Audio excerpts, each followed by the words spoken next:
Hello everyone, this is भावना। आप सभी का स्वागत है कॉलेज विद भावना में। तो कैसे हैं सभी? होपफुली सब अच्छे होंगे।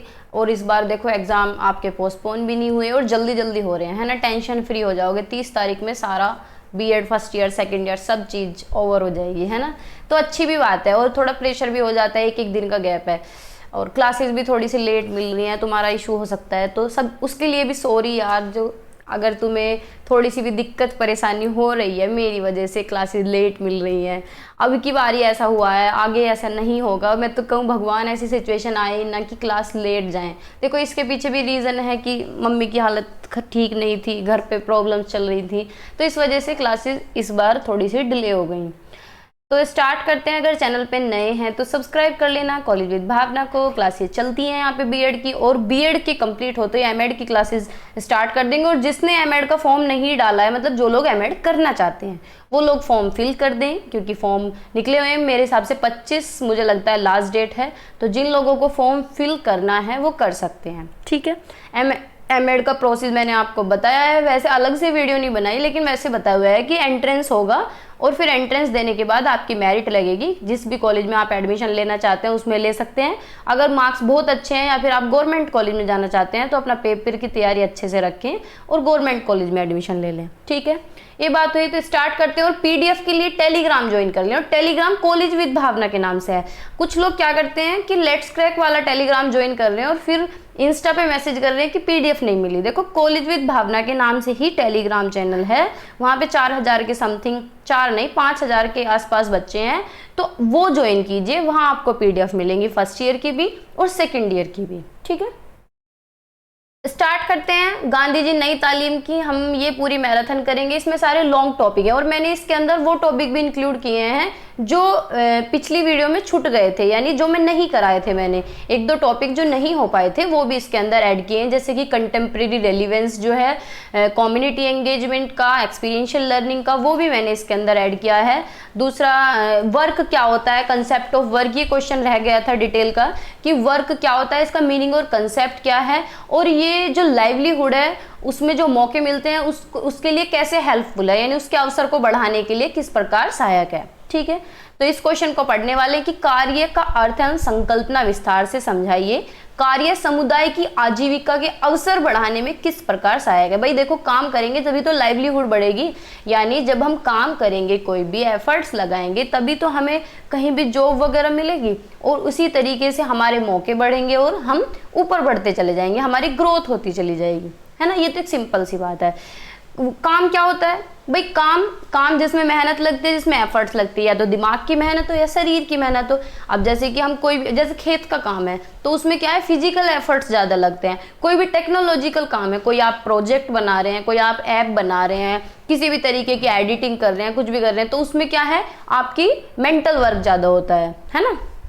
तो ये सब काम होता है। तो काम क्या है, वर्क क्या है, एक ब्रॉड कंसेप्ट है, यानी बहुत बड़ा कंसेप्ट है, क्योंकि इसके अंदर बहुत सारी चीजें आ जाती हैं। इसके अंदर एक्टिविटी आ जाती है जिसमें मेंटल और फिजिकल एफर्ट्स लगते हैं, यानी हमारे दिमाग के भी एफर्ट्स लगते हैं और शरीर के भी, यानी मानसिक और शारीरिक प्रयास इसमें लगता है। Perform with the intention of achieving a specific goal और प्रोड्यूसिंग वैल्यू, और हम ये एफर्ट्स लगाते हैं जिससे कि हम अपने लक्ष्य तक पहुंच जाएं। अगर इकोनॉमिक टर्म्स में बात की जाए तो work is often associated with labour and employment, यानी अगर हम आर्थिक दृष्टि से देखें तो काम क्या है कि भाई जो हम श्रम करते हैं, यानी एक तरीके से मजदूरी या फिर लेबर करते हैं, और या फिर एम्प्लॉयमेंट, कोई भी रोजगार, वो सारा किससे जुड़ा हुआ है, काम से जुड़ा है, क्योंकि वहां भी हमें क्या करना होता है, काम करना होता है। Where individual engage in task for which they receive compensation, the concept of work can be divided into several key aspect, यानी इसके बहुत सारे एस्पेक्ट हम पढ़ेंगे। और जो हम काम करते हैं उस काम का हमें क्या मिलता है, मुआवजा, यानी पैसे भी मिलते हैं, ठीक है। भाई कोई भी काम आप करते हैं, कोई भी, अब स्कूल में जा रहे हैं या फिर कहीं काम पे जा रहे हैं या फिर किसी कंपनी में जा रहे हैं, किसी इंडस्ट्री में जा रहे हैं, तो जहां आप एफर्ट्स लगाते हैं, चाहे मेंटली लगा रहे हो चाहे फिजिकली लगा रहे हो, उस काम का आपको क्या दिया जाता है, मुआवजा दिया जाता है, पैसे दिए जाते हैं, ठीक है। कुछ इसके की एस्पेक्ट हैं, क्या है, एफर्ट्स एंड एक्टिविटी, यानी वर्क इन्वॉल्व, वर्क में क्या है, कोई भी काम कर रहे हैं तो उसमें आपके एफर्ट्स भी लगेंगे और एक्टिविटी भी आप करेंगे, चाहे वो फिजिकल हो चाहे मेंटल एफर्ट्स हो, ठीक है। फिजिकल एफर्ट्स यानी कोई भी कंस्ट्रक्शन वर्क आप कर रहे हैं, जैसे घर बनाया जा रहा है तो उसमें घर बनाने में जो मिस्त्री घर बनाता है तो वो क्या है, उसमें उसके फिजिकल एफर्ट्स लग रहे हैं। मेंटल वर्क, कोई भी सॉफ्टवेयर आप प्रोग्राम डिजाइन कर रहे हैं तो उसमें क्या है, आपके मेंटल एफर्ट्स लग रहे हैं। ये एक पर्पसफुल एक्शन है क्योंकि work directed towards achieving a specific objective such as producing goods, providing service और अचीविंग पर्सनल और कम्युनल गोल्स। यानी हम काम किस लिए करते हैं कि कोई ना कोई उद्देश्य हमारा पूरा होगा, हमारा कोई ना कोई गोल पूरा होगा, तो उस उद्देश्य को पाने के लिए हम काम करते हैं। चाहे उसमें कोई भी काम, कोई भी गुड्स प्रोड्यूस हो, यानी कोई भी चीज़ हम बनाएं, या कोई भी सर्विस किसी को दें, या किसी भी तरीके का कोई लक्ष्य अचीव करें। इकोनॉमिक वैल्यू क्या है काम की, तो work create economic value, contribution to the production of goods and services that fulfil needs and want. यानी जब हम काम करते हैं तो पैसा आता है भाई, है ना। तो इकोनॉमिक वैल्यू क्या है, तो ये किस चीज़ में कंट्रीब्यूट करता है कि कोई भी गुड्स, कोई भी वस्तु प्रोड्यूस करने में या कोई भी सर्विस देने में, जिससे कि हमारी सबकी नीड्स पूरी हो सके। सबकी नीड्स कैसे पूरी होंगी, पैसे से, मनी मनी, अपना सपना मनी मनी है ना, ऐसे ही है ना। कंपेंसेशन, मुआवजा, typically work in an employment context is compensated by wages और salaries although work can also be unpaid. Example volunteer work. देखो भाई कितनी गलत बात है ना। कंपेंसेशन यानी जो हम काम करते हैं उसका हमें मुआवजा मिलता है। अब कहीं भी आप काम करने जाएं, सिवाय अपने घर के, घर को छोड़ के कहीं भी जाएं, वहां आपको जो भी आप काम करेंगे उसका आपको पैसा दिया जाएगा, सिवाय किसके, जो आप घर का काम करते हैं। देखो बहुत गलत होता है लेडीज के साथ कि घर का काम जो है वो अनपेड वर्क है, उसका कोई पैसा नहीं मिलता है ना। सोशल रोल यानी सामाजिक भूमिका। तो work is the critical part of societal functioning contributing to economic stability, social structure and personal identity. यानी अगर हम काम करते हैं तो समाज में भी हमारी एक इमेज बनी रहती है, स्टेबिलिटी बनी रहती है, और सामाजिक संरचना और व्यक्तिगत पहचान में भी योगदान होता है। देखो हमारी या आपकी कोई भी हो तभी पहचान बनती है जब हम कोई भी काम करते हैं, कोई भी वर्क करते हैं, कोई भी पैसे कमाने का इस तरीके से कोई भी वर्क करते हैं। ठीक है, पैसा कमाना यानी ईमानदारी से पैसा कमाना। वर्क एंड लाइवलीहुड अपॉर्चुनिटीज यानी work play a crucial role in enhancing. जब हम काम करेंगे तो हमारी जो लाइवलीहुड अपॉर्चुनिटी है, जो आजीविका के अवसर हैं वो बढ़ेंगे। किसी भी इंडिविजुअल के कमाने के जो अवसर हैं वो बढ़ेंगे। किस तरीके से बढ़ेंगे, इनकम जनरेट होगी, यानी काम करेंगे तो इनकम जनरेट होगी। तो काम क्या है, एक प्राइमरी सोर्स है इनकम आने का। भाई काम करेंगे तो हमें इनकम जनरेट होगी। Enabling them to meet their, जिससे हमारी बेसिक नीड पूरी होंगी, रोटी कपड़ा मकान हमें मिलेगा, और हमारे रहने का जो तरीका है, जो स्टैंडर्ड है वो इम्प्रूव होगा। अगर पैसा नहीं होगा तो हम क्या है, बस ऐसे जी लेंगे, खा रहे हैं या जी रहे हैं। लेकिन जितना ज़्यादा पैसा होता है हमारा वे ऑफ लिविंग जो है वो इम्प्रूव होता है। इकोनॉमिक ग्रोथ होगी, यानी community engage in productive work, they contribute to the overall economic growth में आप क्या करेंगे, अपना योगदान देंगे। ठीक है।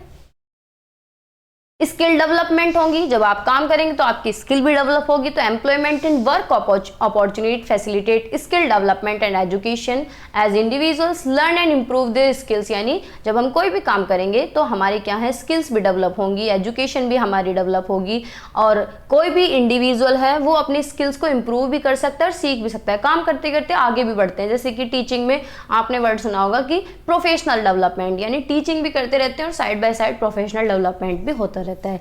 तो इसी तरीके से जब भी हम कोई वर्क करेंगे तो हमारी क्या है, स्किल डेवलप भी होंगी। ठीक है। एंटरप्रेन्योरशिप यानी उद्यमिता, तो हम अपना खुद का बिजनेस भी सेटअप कर सकते हैं, खुद के प्रोडक्ट बना सकते हैं, खुद की सर्विस, कोई भी खुद का काम कर सकते हैं, जिससे कि एम्प्लॉयमेंट जनरेट होगा। आगे चलते हैं, सोशल मोबिलिटी होगी, यानी सामाजिक गतिशीलता रहेगी। तो access to work opportunity can improve social mobility by allowing individual to rise above their socio economic status, यानी समाज में जो सोशियो इकोनॉमिक स्टेटस है वो भी आपका ऊपर बढ़ेगा। कम्युनिटी का डेवलपमेंट होगा, यानी समुदाय का भी विकास होगा। और एम्पावरमेंट, भाई सबसे बड़ी बात है ये, देखो अगर तुम्हारे पास पैसा है तो तुम सशक्त हो, तुम मजबूत हो। कहते हैं नहीं, पैसा है तो मजबूत है, तो तुम क्या है, तुम्हारे पास sense of purpose, achievement, independence हो तुम, बिल्कुल, है ना। इंक्लूडिंग वोमेन, देखो आ गया, including women, youth are the disabled. Work education, ये नेक्स्ट टॉपिक है, ये हर पेपर में पूछा गया है कि वर्क एजुकेशन क्या है, इसकी सोशल इकोनॉमिक इंपॉर्टेंस क्या है, और भी इस तरीके से घुमा घुमा के क्वेश्चन पूछा जाता है। इसके ऑब्जेक्टिव पूछ लेगा, और क्या पूछा जाता है, social importance of work education. किसी एक पेपर में सोशल इंपॉर्टेंस पूछा गया है, किसी में इकोनॉमिक इंपॉर्टेंस पूछ लेता है, ठीक है, और किसी में दोनों को भी साथ पूछा गया है। तो ये टॉपिक बिल्कुल भी नहीं छोड़ना है। देखो जो टॉपिक रिपीटेड है ना, बार बार पूछे जा रहे हैं, जैसे कि नई तालीम बिल्कुल भी नहीं छोड़ना है, यानी बेसिक एजुकेशन का आपको हर चीज पता होनी चाहिए। क्वेश्चन कुछ भी आए, आपको लिखना बेसिक एजुकेशन के बारे में ही है ना। अगर नई तालीम से क्वेश्चन पूछ रहा है तो मतलब घुमा फिरा के एग्जामिनर आपको घुमाता है, क्वेश्चन वही पूछता है। वर्क एजुकेशन क्या है? कार्य शिक्षा, यानी वो शिक्षा जो थ्योरी और प्रैक्टिकल को जोड़ती हो, यानी वो शिक्षा जो हमें काम भी दिलवाती है, स्किल्स भी हमारी डेवलप करती है और हमें काम की दुनिया में एंट्री करवाती है। ठीक है, तो वर्क एजुकेशन क्या है? एक तरीके की एजुकेशन है जो कि थ्योरी को प्रैक्टिकल लर्निंग के साथ जोड़ती है, थ्योरी को प्रैक्टिकल लर्निंग के साथ जोड़ती है। It aims to equip individuals with both academic knowledge and, यानी ये वर्क एजुकेशन का उद्देश्य क्या है कि हमारी एकेडमिक नॉलेज, यानी जो हमारे स्कूल में हम किताबों से जो नॉलेज ले रहे हैं वो डेवलप होनी चाहिए, और वोकेशनल स्किल यानी हमारा जो व्यवसायिक कौशल है वो भी डेवलप होना चाहिए, क्योंकि वो जरूरी किसके लिए? एम्प्लॉयमेंट के लिए, पर्सनल डेवलपमेंट के लिए। यानी अगर हमें कहीं भी जॉब लेनी हो तो हमारे अंदर क्या होनी चाहिए? व्यवसायिक कौशल होना चाहिए, वोकेशनल स्किल होनी चाहिए। तो वर्क एजुकेशन प्रोग्राम के अंदर क्या आती है? इंटर्नशिप यानी जो भी हम ट्रेनिंग करने जाते हैं, अप्रेंटिसशिप जो ITI वाले लोग करते हैं, हैंड्स ऑन प्रोजेक्ट यानी अपने हाथों से कुछ भी करके सीखना, या फिर वोकेशनल ट्रेनिंग जो कि डिजाइन की जाती है किसी भी इंडिविजुअल के करियर को डेवलप करने के लिए। ठीक है, हस्तकला कोई भी। Work education provide student with exposure to social and economic activities inside and outside the classroom, यानी कार्य शिक्षा क्या छात्रों को कक्षा के अंदर और बाहर सामाजिक और आर्थिक गतिविधियों से परिचित कराती है। It helps them understand and build skill related to work education, यानी जो काम से जुड़ी हुई जितने भी कौशल हैं उन्हें समझने में हेल्प करती है। भाई कोई भी हम स्किल हमारे अंदर डेवलप हो रही है तो हमें तभी तो पता चलेगा जब हम उसे कंटिन्यूअसली करेंगे, है ना, उसकी समझ तभी विकसित होगी। और इससे क्या होगा? जब हमारे अंदर स्किल्स डेवलप होगी तो हम क्या होंगे? इंडिपेंडेंट हो जाएंगे, यानी ये अपलिफ्ट करने का भी काम करती है, इंडिपेंडेंट करने में भी हेल्प करती है। ऑब्जेक्टिव क्या है इसके? ऑब्जेक्टिव मैंने शॉर्ट में भी कराए थे, तो बहुत सारे ऑब्जेक्टिव है, कोई भी लिख सकते हैं, ये 5 हैं यहाँ पे, या वहां से भी कोई भी उठा सकते हैं, जो पॉइंट आपको इजी लगे वो ऑब्जेक्टिव में लिख सकते हैं। भाई कार्य शिक्षा का क्या उद्देश्य हो सकता है कि सेल्फ रिलायंट या सेल्फ इंडिपेंडेंट हमें कर देती है, हेल्पफुलनेस यानी हमारी हेल्प होती है, कोऑपरेटिवनेस यानी कोलैबोरेटिव लर्निंग होती है, सब लोग साथ सीखते हैं, टीम वर्क होता है, कोऑपरेशन होता है, सब एक साथ मिलजुल के सीखते हैं, डिटर्मिनेशन होता है क्योंकि दृढ़ निश्चय होता है, डिसिप्लिन आता है लाइफ में, इथिक्स डेवलप होते हैं, डेवलप होते हैं। तो बहुत सारे पॉइंट हैं, कोई भी मेंशन कर सकते हैं। ठीक है, इस तरीके से चार्ट बना देना, बहुत ही इंप्रेसिव लगेगा। सेल्फ रिलायंस यानी आत्मनिर्भर, जब हम कार्य शिक्षा करेंगे यानी एजुकेशन को वोकेशनल स्किल्स के साथ जोड़ेंगे तो हम क्या होंगे? आत्मनिर्भर यानी सेल्फ रिलायंस होंगे। तो encourage individual to take initiative and responsibility for their action and decision, यानी हम अपने एक्शन भी ले सकेंगे, अपने डिसीजन भी ले सकेंगे, इंडिपेंडेंस हो जाएंगे, प्रॉब्लम्स को सोल्व कर सकेंगे, डिसीजन मेकिंग कर सकेंगे और हमारा कॉन्फिडेंस भी बिल्डअप होगा। हेल्पफुलनेस यानी सहायकता, encourage individual to offer assistant support to others in need, और दूसरों की भी हेल्प करेंगे जहां उन्हें जरूरत पड़ेगी। हमारे अंदर एम्पैथी डेवलप होगी, कंपेशन डेवलप होगा और एक सामाजिक भावना डेवलप होगी, सामाजिक जिम्मेदारी का विकास होगा। कोऑपरेटिवनेस, एक दूसरे को कोऑपरेट करना सीखेंगे। अगर हम एजुकेशन के साथ वर्क को भी मैनेज कर रहे हैं, इंटीग्रेट कर रहे हैं, तो हम एक दूसरे को कोऑपरेट भी करेंगे, क्योंकि एक साथ तो अकेला कोई नहीं काम करता, सब लोग कैसे काम करते हैं? टीम में काम करते हैं। तो टीम वर्क अगर हम करेंगे तो हमारी कोलैबोरेटिव स्किल डेवलप होगी, यानी सहयोगात्मक जो कौशल है वो हमारा विकसित होगा। और जब सब एक दूसरे के साथ सहयोग करके काम करेंगे तो हम अपने गोल तक पहुंच जाएंगे। इससे क्या होता है? रेस्पेक्ट और अंडरस्टैंडिंग भी डेवलप होती है। बहुत सारे पॉइंट हैं, देख लेना, थोड़ा स्पीडली चलेंगे क्योंकि बहुत सारी स्लाइड हैं, 200 के आसपास स्लाइड है। टीम वर्क, यानी टीम वर्क क्या होता है? वही सेम बात है पीछे वाली कि टीम वर्क क्या है? कोलैबोरेशन को एनकरेज करता है। कोलैबोरेशन क्या होता है? सहयोग, साइनर्जी, इंडिविजुअल्स के बीच में कोई भी गोल तक पहुंचने के लिए, किसी भी उद्देश्य को पूरा करने के लिए। और जब टीम में काम करेंगे तो हमारी कम्युनिकेशन स्किल भी डेवलप होगी, हमारा कोऑर्डिनेशन डेवलप होगा और हम एक दूसरे को कोऑपरेट करेंगे और इससे ट्रस्ट भी बिल्ड होगा। यानी मानो आप लोग कोई भी इकट्ठा होकर काम कर रहे हैं 5 से 7 लोग, तो उससे क्या है? ट्रस्ट भी डेवलप होता है, हम एक दूसरे को सहयोग भी करते हैं, हम बातचीत करेंगे तो उससे हमारी कम्युनिकेशन भी डेवलप होगी, म्यूचुअल सपोर्ट भी डेवलप होगा। डिटर्मिनेशन, दृढ़ निश्चय, यानी cultivate perseverance and resilience in the pursuit of goal and aspiration, यानी कोई भी लक्ष्य पाने के लिए हम क्या है? दृढ़ निश्चय कर लेते हैं, तो हमारा फोकस भी बना रहेगा और हम मोटिवेट भी रहेंगे। एक पॉजिटिव एटीट्यूड हमारे अंदर डेवलप होगा, जो भी हमारे सामने चैलेंजेस आएंगे उन्हें हम फेस करेंगे। Social importance of work education, यानी कार्य शिक्षा का सामाजिक महत्व क्या है? तो भाई क्या है? हमारे अंदर स्किल डेवलप होती है, जब हम वर्क एजुकेशन करते हैं, सीखते हैं, एजुकेशन को काम के साथ जोड़ते हैं, तो हमारी प्रैक्टिकल स्किल डेवलप होती है जो कि हमें प्रोफेशनल वर्ल्ड के लिए ज़रूरत है जिसकी। By providing hands on experience individual can acquire specific competencies related to their chosen field, यानी जो भी फील्ड में हमें जाना है उससे रिलेटेड हम क्या है अपने स्किल्स को एक्वायर करते जाते हैं। एम्पावरमेंट दूसरा क्या है, सोशल इंपोर्टेंस क्या है, सामाजिक महत्व क्या है कार्य शिक्षा का, कि हमें सशक्त बनाती है, एम्प्लॉयमेंट के लिए एक तरीके से काम की दुनिया में एंट्री कराती है, सेल्फ रिलायंस कराती है, आत्मनिर्भर बनाती है। सोशल इंटीग्रेशन यानी समाज के साथ जोड़ती है, तो वर्क एजुकेशन प्रमोट करती है सोशल इंटीग्रेशन को। To bridging the gap between academic learning and real world application, यानी हम समाज के साथ जुड़ते हैं, सामाजिक एकीकरण होता है जब हम वर्क एजुकेशन लेते हैं, यानी जो भी हम एकेडमिक लर्निंग करते हैं, जो भी हम स्कूल में सीख के आते हैं उसे हम रियल वर्ल्ड सिनेरियो में अप्लाई करके देखते हैं। कम्युनिटी डेवलपमेंट होता है हमारा, यानी सामुदायिक विकास होता है। इकोनॉमिक इंपोर्टेंस क्या है, यानी आर्थिक महत्व क्या है। भाई अगर हम काम के साथ एजुकेशन के साथ काम भी सीखेंगे, यानी वर्क एजुकेशन जब हम करेंगे तो हमारा वर्क फोर्स डेवलपमेंट होगा, यानी कार्यबल विकास होगा, कि कहीं भी जब हमारे अंदर स्किल आ जाएंगी तो हम क्या है कमा सकते हैं, जॉब ले सकते हैं, लेबर कर सकते हैं और अपनी इकोनॉमिक ग्रोथ को बढ़ा सकते हैं।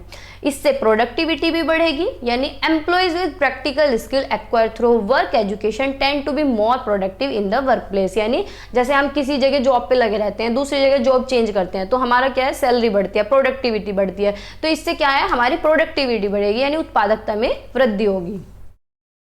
रिड्यूस्ड अनएम्प्लॉयमेंट यानी बेरोजगारी जो फैली हुई है ये कम हो जाएगी जब वर्क एजुकेशन के साथ हम काम को जोड़ देंगे, थ्योरी और प्रैक्टिकली का जो गैप है उसे फिल कर देंगे, तो एम्प्लॉयमेंट क्या है बढ़ेगा, यानी अनएम्प्लॉयमेंट घटेगा, बेरोजगारी घटेगी, सब लोगों को रोजगार मिलेगा। जब जो नेसेसरी स्किल्स और ट्रेनिंग अगर बच्चों को दी जाएगी तो क्या है रोजगार उन्हें मिल जाएगा।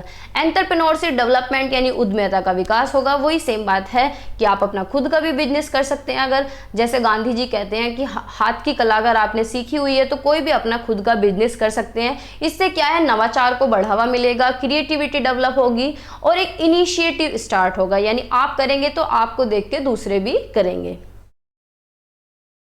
ये टॉपिक खत्म हुआ। नेक्स्ट है नई तालीम ऑफ महात्मा गांधी। तो नई तालीम क्या है, नई का मतलब है न्यू, तालीम जो है वो उर्दू वर्ड है जिसका मतलब है एजुकेशन, यानी न्यू एजुकेशन। तो महात्मा गांधी ने ये कंसेप्ट 1937 में दिया। The concept laid emphasis on making mother tongue as the medium of instruction, यानी गांधी जी मानते थे कि बच्चों को जो एजुकेशन दी जा रही है वो उनकी मदर टंग में होनी चाहिए, मातृभाषा में होनी चाहिए। और दूसरी बात फ्री और कंपलसरी एजुकेशन की बात इन्होंने की है कि यानी बच्चों को फ्री एजुकेशन दी जाए और अनिवार्य होनी चाहिए, सबको एजुकेशन दी जाए, कोई किसी भी बैकग्राउंड का हो, और उन्हें स्किल ट्रेनिंग भी दी जाए। क्या उन्हें स्किल ट्रेनिंग भी दी जाए।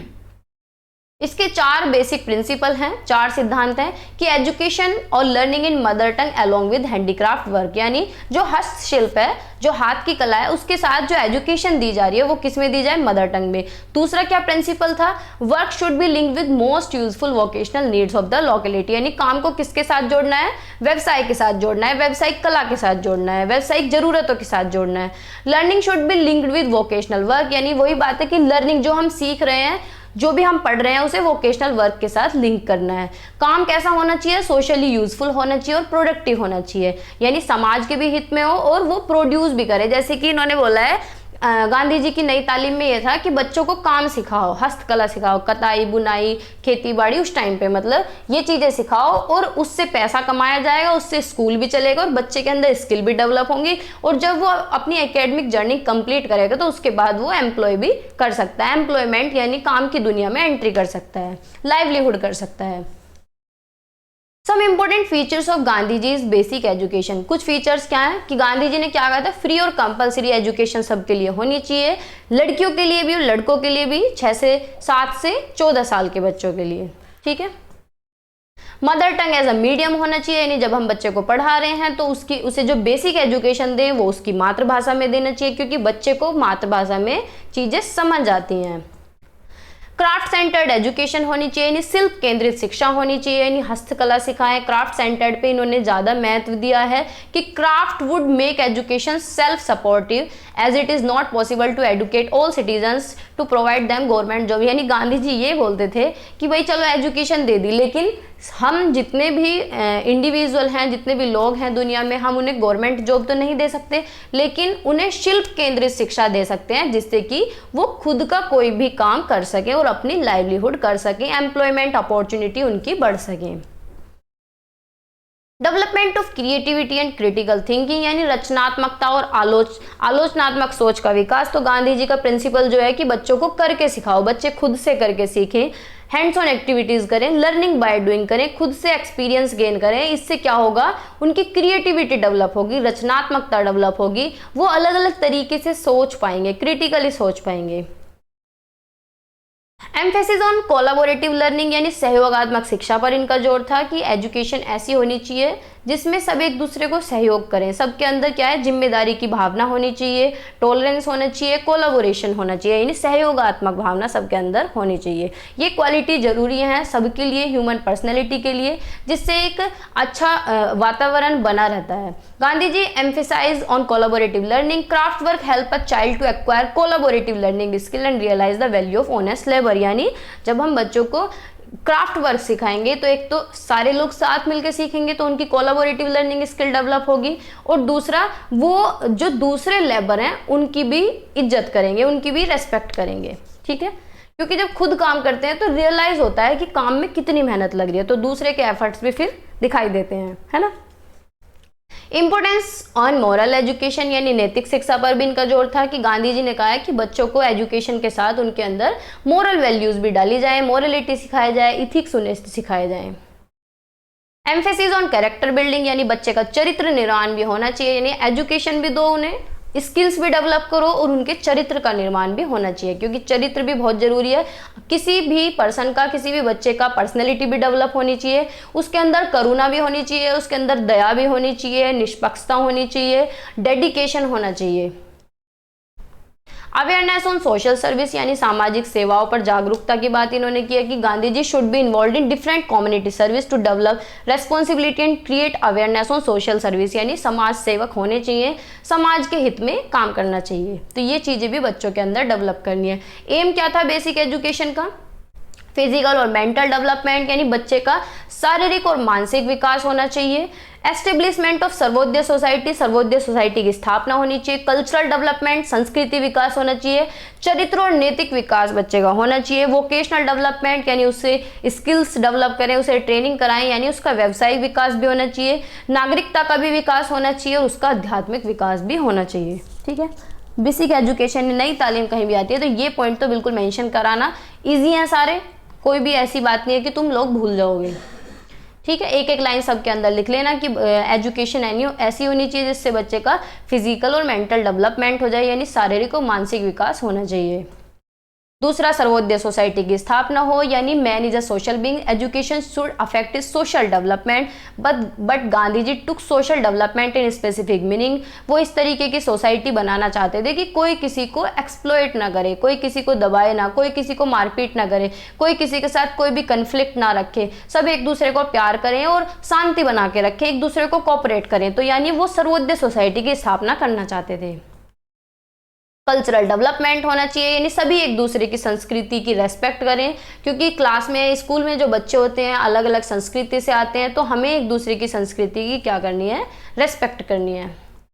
कैरेक्टर और मोरल डेवलपमेंट होना चाहिए बच्चे का, यानी उसके चरित्र का विकास हो। व्यावसायिक शिक्षा की बात इन्होंने की है कि स्किल्स डेवलप होनी चाहिए, हैंडीक्राफ्ट सिखाओ, आर्ट एंड क्राफ्ट सिखाओ बच्चे को, इससे उसकी क्रिएटिविटी बढ़ेगी, इनोवेशन डेवलप होगा। डेवलपमेंट ऑफ सिटीजनशिप, यानी नागरिकता का विकास होना चाहिए। स्पिरिचुअल डेवलपमेंट होना चाहिए, यानी एजुकेशन के साथ साथ बच्चे का आध्यात्मिक विकास भी होना चाहिए। अब नेक्स्ट टॉपिक है एक्सपीरियंशियल लर्निंग यानी अनुभवात्मक अधिगम। एक्सपीरियंस क्या होता है भाई, कोई भी चीज हम कर रहे हैं उससे हम जो ज्ञान ले रहे हैं उसे अनुभव बोलते हैं। जैसे कि आप लोग हैं, हम लोग हैं, तो हमने जितना कुछ सीखा है वो हमारा अनुभव होगा।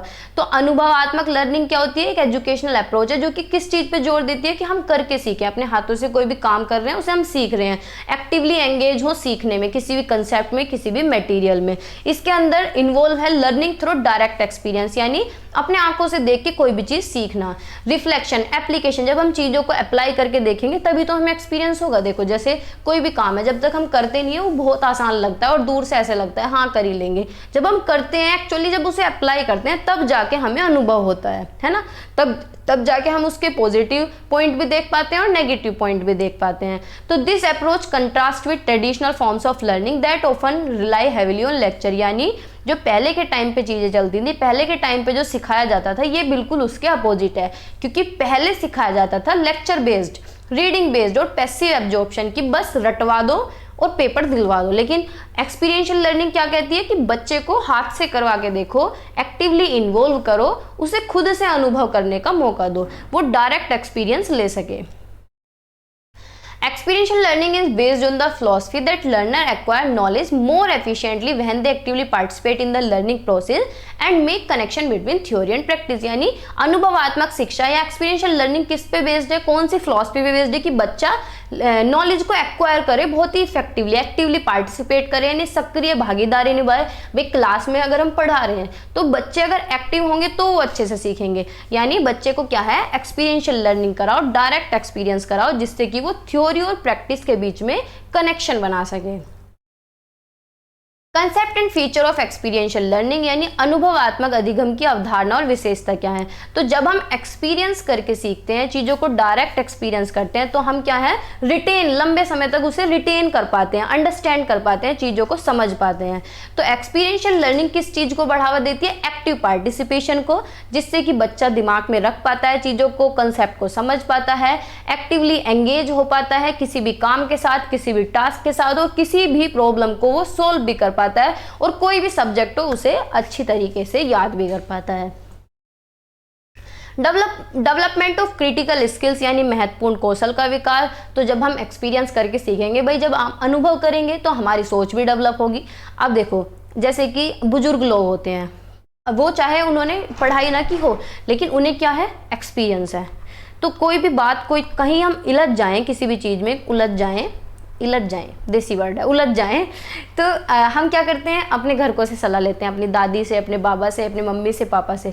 उन्हें कैसे पता होता है कि इस रास्ते से कैसे बाहर निकला जाए, क्योंकि उनकी आलोचनात्मक सोच विकसित हो चुकी है। कैसे विकसित हो रही है, एक्सपीरियंस कर करके वो अलग तरीके से सोच सकते हैं, जहाँ हमारा दिमाग नहीं चलता उनका चलता है। तो इससे क्या होता है, क्रिटिकल स्किल डेवलप होती है, तो ऐसे याद कर सकते हैं। तो एक्सपीरियंशियल लर्निंग किस चीज़ को बढ़ावा देती है, आलोचनात्मक सोच को, समस्या समाधान को, समस्याओं का समाधान कर सकते हैं, कोई भी डिसीजन ले सकते हैं। आप देखो जैसे कि हम लोग हैं, हम कोई भी डिसीजन लेने से पहले 100 बार सोचेंगे, और कोई भी बड़े लोग होते हैं वो ऐसे ही डिसीजन ले लेते हैं। क्यों ले लेते हैं, क्योंकि भाई उनके पास एक्सपीरियंस है, अनुभव है, सालों का एक्सपीरियंस है, उनके बाल सफ़ेद हो रहे हैं सिर के, है ना। तो उससे क्या है, डिसीजन मेकिंग कर सकते हैं, प्रॉब्लम सॉल्विंग कर सकते हैं, कम्युनिकेशन होगी, टीम वर्क होगी। तो एक्सपीरियंशियल लर्निंग के कितने सारे फायदे हैं कि कोई भी समस्या को सोल्व कर सकते हैं, सोच विकसित कर सकते हैं, कम्युनिकेशन कर सकते हैं, साथ में काम कर सकते हैं, है ना।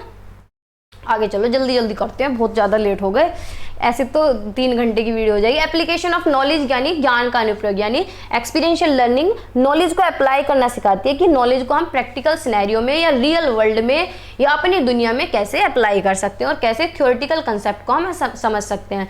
Promotion of life long learning यानी एक्सपीरियंशियल लर्निंग ऐसा माइंड सेट करती है कि हम जीवन भर सीखते रहें, हमारे अंदर क्यूरियोसिटी रहे, हम चीज़ों को एक्सप्लोर करते रहें, कंटिन्यूसली इंप्रूवमेंट करते रहें। इंक्रीज मोटिवेशन एंड एंगेजमेंट यानी प्रेरणा को बढ़ाना और जुड़ाव करना। यानी एक्सपीरियंशियल लर्निंग क्या है, बच्चों को एंगेज करती है सिखाने में और मोटिवेट भी करती है, ठीक है, as compare to traditional lecture based learning.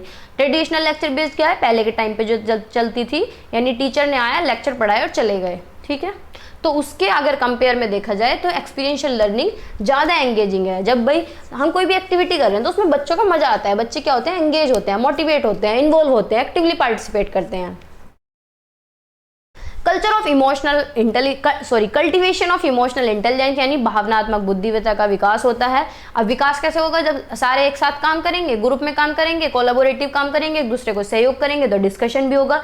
Discussion होगा तो एक दूसरे को फीडबैक भी देंगे और एक दूसरे के प्रति एम्पैथी भी डेवलप होगी, खुद से भी अवेयर होंगे और एक दूसरे की स्किल्स भी डेवलप होंगी, एक दूसरे को जानेंगे भी।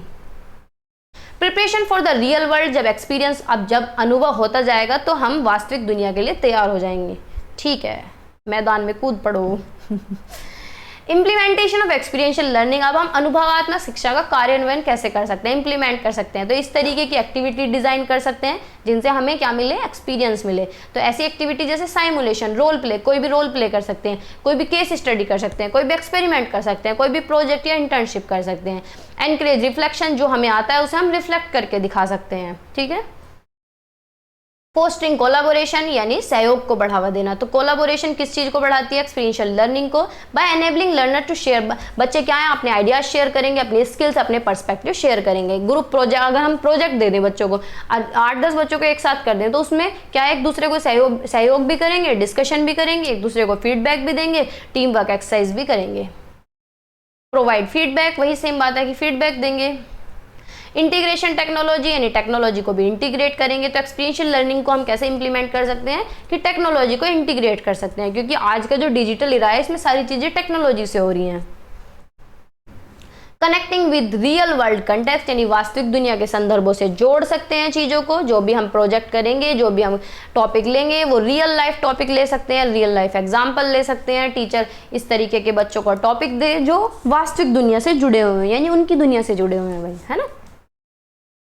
सपोर्टिंग डाइवर्स लर्नर यानी अलग अलग तरीके के जो विद्यार्थी हैं, विविध शिक्षार्थी जो हैं, उनका समर्थन करना। उन्हें पहले तो रिकॉग्नाइज करना, पहचानना कि भाई किसकी क्या नीड है, क्या बैकग्राउंड है, क्या लर्निंग स्टाइल है, फिर उसी के अकॉर्डिंग उन्हें टैकल करना, मतलब उनके उस बेस पे काम करना, उनकी नीड्स पे काम करना, उनके इंटरेस्ट पे काम करना, पर्सनलाइज बच्चों को सपोर्ट करना। अब है कम्युनिटी एंगेजमेंट, यूनिट 3 पे हम आ गए हैं। कम्युनिटी एंगेजमेंट कैसे बढ़ा सकते हैं? नई तालीम और अनुभवात्मक शिक्षा के माध्यम से शिक्षक शिक्षा में सामुदायिक सहभागिता कैसे बढ़ाई जा सकती है, यानी टीचर एजुकेशन जो हम BLED या B.Ed करते हैं उससे हमारा क्या फायदा होगा, उससे कम्युनिटी एंगेजमेंट कैसे बढ़ेगा।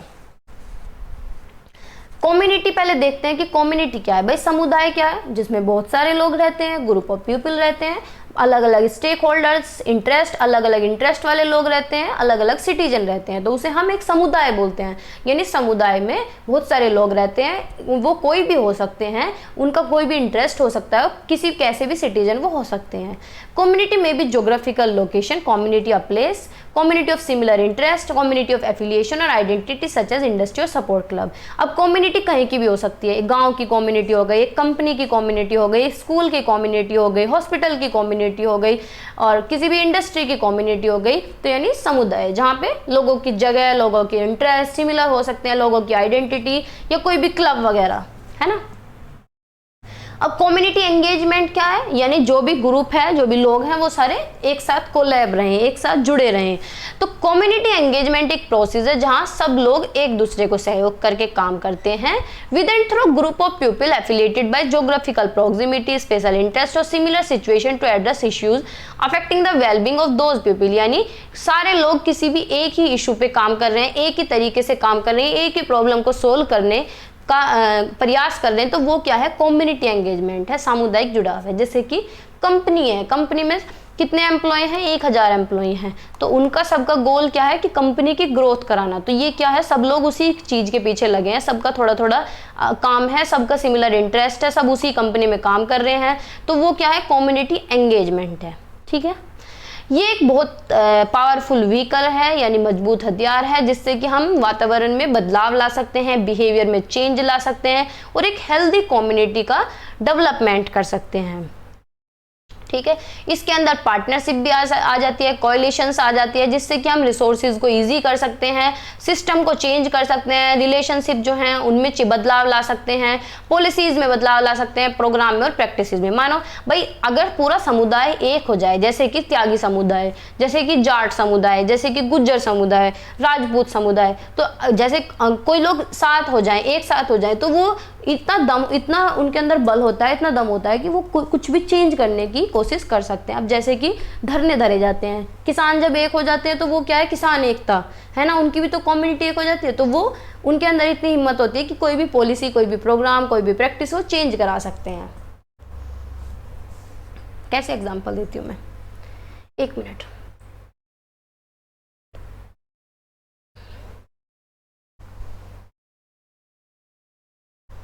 चलो चलते हैं।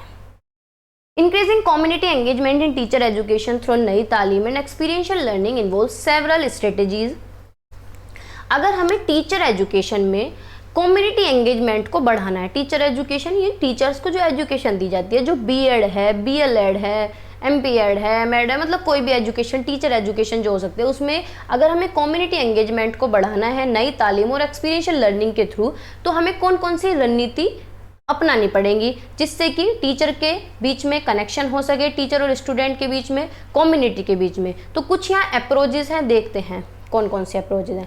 कम्युनिटी बेस्ड लर्निंग प्रोजेक्ट, इस तरीके के प्रोजेक्ट हम बना सकते हैं। सामुदायिक आधारित शिक्षण परियोजना हम बना सकते हैं, यानी integrate community based learning project into teacher education program. जैसे कि बीएड और बीएलएड है, उसमें इस तरीके के कोर्स या इस तरीके के प्रोजेक्ट या इस तरीके के टॉपिक को जोड़ सकते हैं। ठीक है। फील्ड एक्सपीरियंस और डाइवर्स सेटिंग, यानी विविध सेटिंग, फील्ड एक्सपीरियंस उन्हें करवा सकते हैं। तो provide field experience in diverse community setting to expose student teachers to a range of educational context and challenges. यानी फील्ड एक्सपीरियंस क्या है, डायरेक्ट एक्सपीरियंस, यानी जैसे कि बहुत बार क्या होता है, बीएड वाले नहीं, बीटीसी वाले बच्चे जाते हैं, घर घर जाके अवेयर करते हैं, तो इस तरीके का कोई भी फील्ड एक्सपीरियंस उन्हें करवा सकते हैं एजुकेशन से रिलेटेड और जो भी कम्युनिटी के चैलेंजेस हैं उनसे related. Partnership with community organisation, समुदाय संगठनों के साथ उनकी साझेदारी करवा सकते हैं। जैसे कि कौन हो सकते हैं, एनजीओज हो सकते हैं, कोई भी कल्चरल इंस्टीट्यूशन हो सकता है, कोई भी लोकल इंस्टीट्यूशन हो सकता है, लोकल एनजीओज हो सकते हैं, कोई भी गवर्नमेंट एजेंसीज हो सकती है। सर्विस लर्निंग कोर्स उन्हें करवा सकते हैं, जैसे कि offer service learning course that integrate classroom instruction with meaningful community service experience. इस तरीके का करिकुलम डिजाइन कर सकते हैं दैट एड्रेस स्पेसिफिक कम्युनिटी, जो समुदाय के इशू को सोल्व कर सकते हैं, जो मुद्दों को सोल्व कर सके, जैसे सामाजिक न्याय है या इंक्लूसिव एजुकेशन है। कम्युनिटी ड्रिवन करिकुलम डेवलपमेंट, यानी समुदाय संचालित पाठ्यचर्या विकास कर सकते हैं, इस तरीके का ग्रुप ऑर्गेनाइज कर सकते हैं, इस तरीके की कमेटी बना सकते हैं, एडुकेटर्स टीचर्स के साथ मिलके, पेरेंट्स के साथ मिलके, बच्चों के साथ मिलके। ठीक है। प्रोफेशनल डेवलपमेंट वर्कशॉप करा सकते हैं जिससे टीचर्स का प्रोफेशनल डेवलपमेंट हो, उन्हें मौके दे सकते हैं कि टीचर प्रैक्टिस करें और अपने अपने अनुभव को शेयर करें, अपनी सक्सेस को बताएं, अपने चैलेंजेस को बताएं और कम्युनिटी के साथ एंगेज हों। Action based action research project करा सकते हैं, यानी कार्रवाई अनुसंधान परियोजना, जैसे कि एक्शन रिसर्च का टॉपिक भी है बीएड फर्स्ट ईयर में। देखो थ्योरी करवा देते हैं लेकिन कोई भी थ्योरी को अप्लाई करने की नहीं सोचता प्रैक्टिकली, तो बच्चों को encourage student teachers to conduct action research project that address community identified. वही बात है कि मतलब इस तरीके का कोई भी एक्शन रिसर्च ले सकते हैं, अनुसंधान कर सकते हैं, खोजबीन कर सकते हैं कि समाज का मुद्दा क्या है, समुदाय का मुद्दा क्या है, और फिर उस पर काम कर सकते हैं डेटा कलेक्ट करके। ये सारी स्ट्रेटेजी हम क्या कर सकते हैं, अप्लाई कर सकते हैं, जिससे कि teacher education program can enhance community engagement. What is the relation of community engagement with Nai Talim, how it is helpful in connecting school with external life. ये शायद लास्ट में भी है क्वेश्चन, एक सेकेंड, मैंने एक क्वेश्चन और ऐड किया है नया।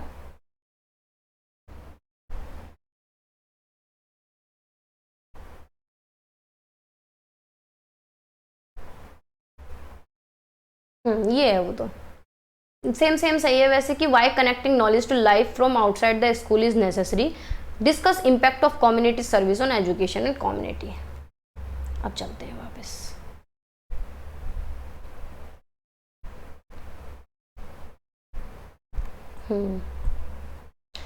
सामुदायिक सहभागिता का नई तालीम से क्या संबंध है, यानी कम्युनिटी एंगेजमेंट का नई तालीम से क्या संबंध है। मतलब बेसिकली पूछा नई तालीम के बारे में ही है कि जो समुदाय सहभागिता है उसका नई तालीम से क्या लेना देना है और कैसे ये हेल्पफुल है। School connecting school with external life, यानी स्कूल को बाहर की दुनिया से जोड़ना, ये कैसे हेल्पफुल है। तो नई तालीम क्या है? नई तालीम को हम बुनियादी शिक्षा या बेसिक एजुकेशन बोलते हैं। 1937 में आई है, न्यूज़पेपर हरिजन के अंदर आई थी। नई तालीम जो है ये एक प्रैक्टिस है जिसमें हम बात करते हैं स्किल्स को डेवलप करने की। भाई नई तालीम में सारी बात यही तो बात है कि बच्चों को हस्तशिल्प सिखाओ, हाथ की कला सिखाओ, हैंड्स ऑन एक्सपीरियंस कराओ, उन्हें अनुभव कराओ, बच्चे खुद करके सीखेंगे, उनके कौशल का विकास करो, यही तो बात हमने पढ़ी है। तो नई तालीम जो है एक जर्नी है जिसमें individual feel independent to survive his or her life by earning the money. यानी ये जो नई तालीम है ये एक जर्नी है जिसमें किसी भी इंडिविजुअल को उसके पैरों पे खड़ा किया जाता है, इंडिपेंडेंट किया जाता है, जिससे कि वो अपनी लाइफ को सर्वाइव कर सके, मनी अर्न करके, पैसे कमा के सेल्फ इंडिपेंडेंट हो सके, उसकी स्किल डेवलप हो सके, and where enhancing the quality to student to learn, to earn and to live for the happy life. यानी सीखने का काम, कमाने का काम और जीने का काम और लाइफ को खुशी खुशी बिताने का काम, इन सारी चीज़ों पे जोर दिया गया है। इसका मेन ऑब्जेक्टिव क्या है? Main objective of Nai Talim is to achieve, नई नई एक्सपीरियंस को अचीव करना है, नए नए कौशल का विकास करना और जो लाइफ में या रियल वर्ल्ड में चैलेंजेस आ रहे हैं उन्हें टैकल करना और कनेक्ट करना। जो स्कूल के अंदर की नॉलेज है उसे लाइफ के साथ जोड़ना या फिर बाहर की दुनिया के साथ जोड़ना। तो लर्निंग क्या है? कंटिन्यूस प्रोसेस है हमारी लाइफ का। तो नई तालीम क्या है? Continuous practicising and improving process of today's education. आज की जो एजुकेशन है उसे इंप्रूव करने का काम करती है जो ये स्कीम है नई तालीम।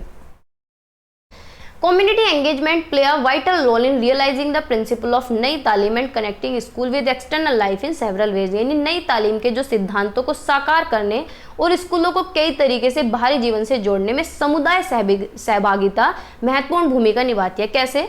भाई चीज़ों को प्रैक्टिकली अप्लाई करके। भाई नई तालीम भी यही बोलती है, जितने भी ज़्यादातर पॉलिसीज़ हैं वो यही बोलती है कि प्रैक्टिकली अप्लाई करो चीज़ों को, यानी वही हैंड्स ऑन एक्सपीरियंस करो, हाथों से करके सीखो और प्रोडक्टिव वर्क करो। Community engagement provide opportunity for student to apply their knowledge and skill in real world setting. यानी जो समुदाय सहभागिता है वो मौके देती है बच्चों को कि वो अपनी नॉलेज और स्किल्स को अप्लाई कर सकें, किसमें? रियल वर्ल्ड सिनेरियोज में या रियल वर्ल्ड सेटिंग में।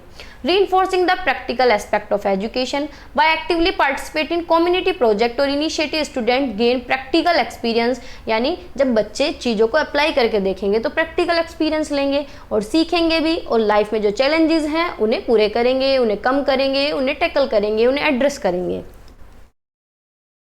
कंटेक्चुअल लर्निंग, जब समुदाय से जुड़े होंगे तो कनेक्ट करेंगे रियल लाइफ से चीज़ों को, तो क्या है? अपने संदर्भ में सीखेंगे, यानी प्रासंगिक शिक्षा। कंटेक्चुअल लर्निंग यानी अपने संदर्भ में सीखना, अपने आसपास चीज़ों को, अपने लोकल इश्यूज को सोल्व करना, लोकेलिटी में सीखना।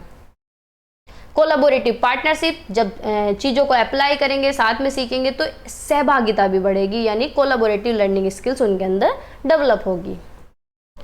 सिविक एंगेजमेंट, नागरिक जुड़ाव होगा। तो नई तालीम का उद्देश्य है cultivate responsible and active citizen who contribute positively to society. यानी नई तालीम का ये उद्देश्य है कि एक जिम्मेदार नागरिक बनाना, कि वो पॉजिटिवली सोसाइटी में अपना योगदान दे सके, एक्टिवली एंगेज हो सके, समुदाय के साथ जुड़ सके और समाज के जो मुद्दे हैं, समुदाय के जो मुद्दे हैं उन्हें समझ सके और उन्हें सोल्व कर सके, एक्टिवली पार्टिसिपेट करके।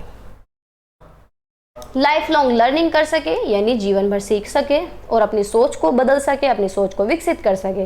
2 programs for education and development of literacy. कौन से प्रोग्राम है? 2, कोई भी 2 प्रोग्राम आप लिख सकते हैं। मैंने इसमें RTA एक्ट लिया है और समग्र शिक्षा अभियान लिया है। सर्व शिक्षा अभियान नहीं, समग्र शिक्षा अभियान, ठीक है। और भी प्रोग्राम ले सकते हैं आप, RMS से ले सकते हैं, राष्ट्रीय माध्यमिक शिक्षा अभियान ले सकते हैं, सर्व शिक्षा अभियान ले सकते हैं, और भी जो भी प्रोग्राम आपको आते हों वो ले सकते हैं, ठीक है। तो RTA क्या है? RTA एक एक्ट है जो 2009 में आया है और 2010 में जो लागू हुआ है। तो इसके अंदर क्या है कि बच्चे को फ्री और कंपलसरी एजुकेशन दी जाए। 6 से 14 साल के बच्चों के लिए मुफ्त और अनिवार्य शिक्षा होनी चाहिए। 6 और 14 साल के बच्चे के लिए मुफ्त और अनिवार्य शिक्षा होनी चाहिए, चाहे वो किसी भी बैकग्राउंड का बच्चा हो, किसी भी जाति धर्म का बच्चा हो, ठीक है। ये इसके अंदर लिखा हुआ है। पढ़ते हैं, ये कहते हैं कि टीचर और स्टूडेंट का रेशियो कितना होना चाहिए कि 40 बच्चों पे 1 टीचर होना चाहिए, और गांव में 2 किलोमीटर 1 किलोमीटर के दायरे पे स्कूल होना चाहिए। और यही सारी चीज़ें इसके अंदर लिखी हैं कि अगर कोई भी आपदा आ रही है तो 2-3 चीज़ों को छोड़ के टीचर को कहीं और इन्वॉल्व नहीं करना है। 1-2 जगह टीचर की ड्यूटी लग सकती है, जैसे कि नॉन एजुकेशनल वर्क में, जैसे कि सेंसस में, इलेक्शन में और डिजास्टर रिलीफ में, यानी जनगणना होती है या इलेक्शन होते हैं या फिर डिजास्टर रिलीफ, कोई भी आपदा आ जाए तो उसमें इन तीनों को छोड़ के बाकी कहीं भी और टीचर का इन्वॉल्वमेंट नहीं होना चाहिए। टीचर अपना पूरा टाइम जो है वो बच्चों को दे। ठीक है, ट्रेंड और क्वालिफाइड टीचर अपॉइंट होने चाहिए। ये एक्ट प्रोहिबिट करता है, यानी किस चीज़ को कहता है कि भाई बच्चे का ना तो मेंटल हैरास करना है, ना उसे फिजिकली पनिश करना है, यानी बच्चे की पिटाई नहीं करनी है, ना उसका एडमिशन लेते वक्त कोई भी स्क्रीनिंग प्रोसेस नहीं करना है, और ना ही उससे कैपिटेशन फी लेनी है, ना ही उससे एडमिशन फी लेनी है, ना ही बच्चे को प्राइवेट ट्यूशन देना है, यानी टीचर को ट्यूशन पढ़ाने की मान्यता बिल्कुल भी नहीं है, टीचर को ट्यूशन नहीं पढ़ाना है। Running schools with no recognition, यानी बिना पहचान के स्कूल नहीं चलाना है। तो इस तरीके से चार्ट भी बना सकते हैं कि आरटी क्या है, फ्री और कंपलसरी एजुकेशन देना, बच्चे को एडमिशन देना, अटेंडेंस और completion of elementary education, compulsion of government duty of parents, special provision for children with disabilities. थोड़ा सा ब्लर हो रहा है, ये देखो इसके अंदर लिखा है special provision for children with disabilities, यानी जो डिसेबिलिटी वाले बच्चे हैं उनके लिए अलग से प्रावधान करना, जो डिसेबिलिटी वाले बच्चे हैं उनके लिए अलग से प्रावधान करना। Bars corporal punishment and mental harassment, ना ही बच्चे को मेंटली हैरास करना है और ना ही उसे किसी तरीके का पनिशमेंट देना है। और स्पेशल प्रोविजन उन बच्चों के लिए देना है जो आउट ऑफ स्कूल हैं, जिनका एनरोलमेंट स्कूल के अंदर नहीं है, उनके लिए स्पेशल प्रावधान होना चाहिए। नो एक्सपेंशन, नो डिटेंशन, ना किसी बच्चे को वापस भेजना है, ना उसे डांटना है, और फाइनेंशियल बैरियर जो है उन्हें रिमूव करना है, यानी पैसा तो किसी बच्चे से लेना ही नहीं है, ना ट्यूशन फी लेनी है, ना एडमिशन फी लेनी है, फ्री बिल्कुल एडमिशन देना है। समग्र शिक्षा अभियान क्या कहती है, ये गवर्नमेंट का इनिशिएटिव है जो MHRD ने दिया है। इसका व्यू क्या है कि स्कूल की जो एजुकेशन है, क्वालिटी जो है स्कूल एजुकेशन की, वो इम्प्रूव हो सके। क्या हो सके, वो इम्प्रूव हो सके। तो आगे चलते हैं।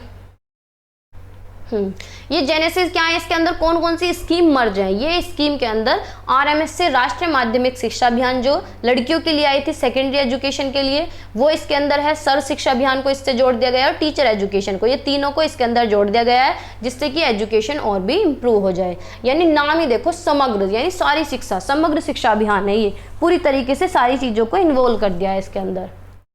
ठीक है, थोड़ा सा जल्दी से चल रही हूँ मैं, मेन चीज़ आपको बता रही हूँ। इसका विजन क्या है कि RT इसके अंदर इन्होंने इम्प्लीमेंट किया है। देखो RT इसके अंदर इम्प्लीमेंट किया है कि हर बच्चे को फ्री एजुकेशन मिले, तो इस एजुकेशन ने RT को सपोर्ट किया है। दूसरा क्या है, देखो यहाँ इंपॉर्टेंट फीचर है, इंटीग्रेटेड अप्रोच टू एजुकेशन, यानी स्कूल में कंटिन्यूटी बनी रहे, प्री स्कूल से 12वीं तक बच्चा पढ़ के निकले। प्रायर और पोस्ट लेवल होने चाहिए स्कूल के, यानी सीनियर सेकेंडरी लेवल होना चाहिए, प्री स्कूल लेवल होना चाहिए। एडमिनिस्ट्रेटिव रिफॉर्मेशन होना चाहिए, यानी स्कूल जो है फ्लेक्सिबिलिटी प्रोवाइड करे बच्चे को। एजुकेशन की जो क्वालिटी है वो इम्प्रूव होना चाहिए, यानी टेक्नोलॉजी इंटीग्रेट करके पढ़ाएं स्कूल के अंदर। और हायर क्वालिटी एजुकेशन जो है, कैपेसिटी बिल्डिंग होनी चाहिए टीचर्स की। क्वालिटी ऑफ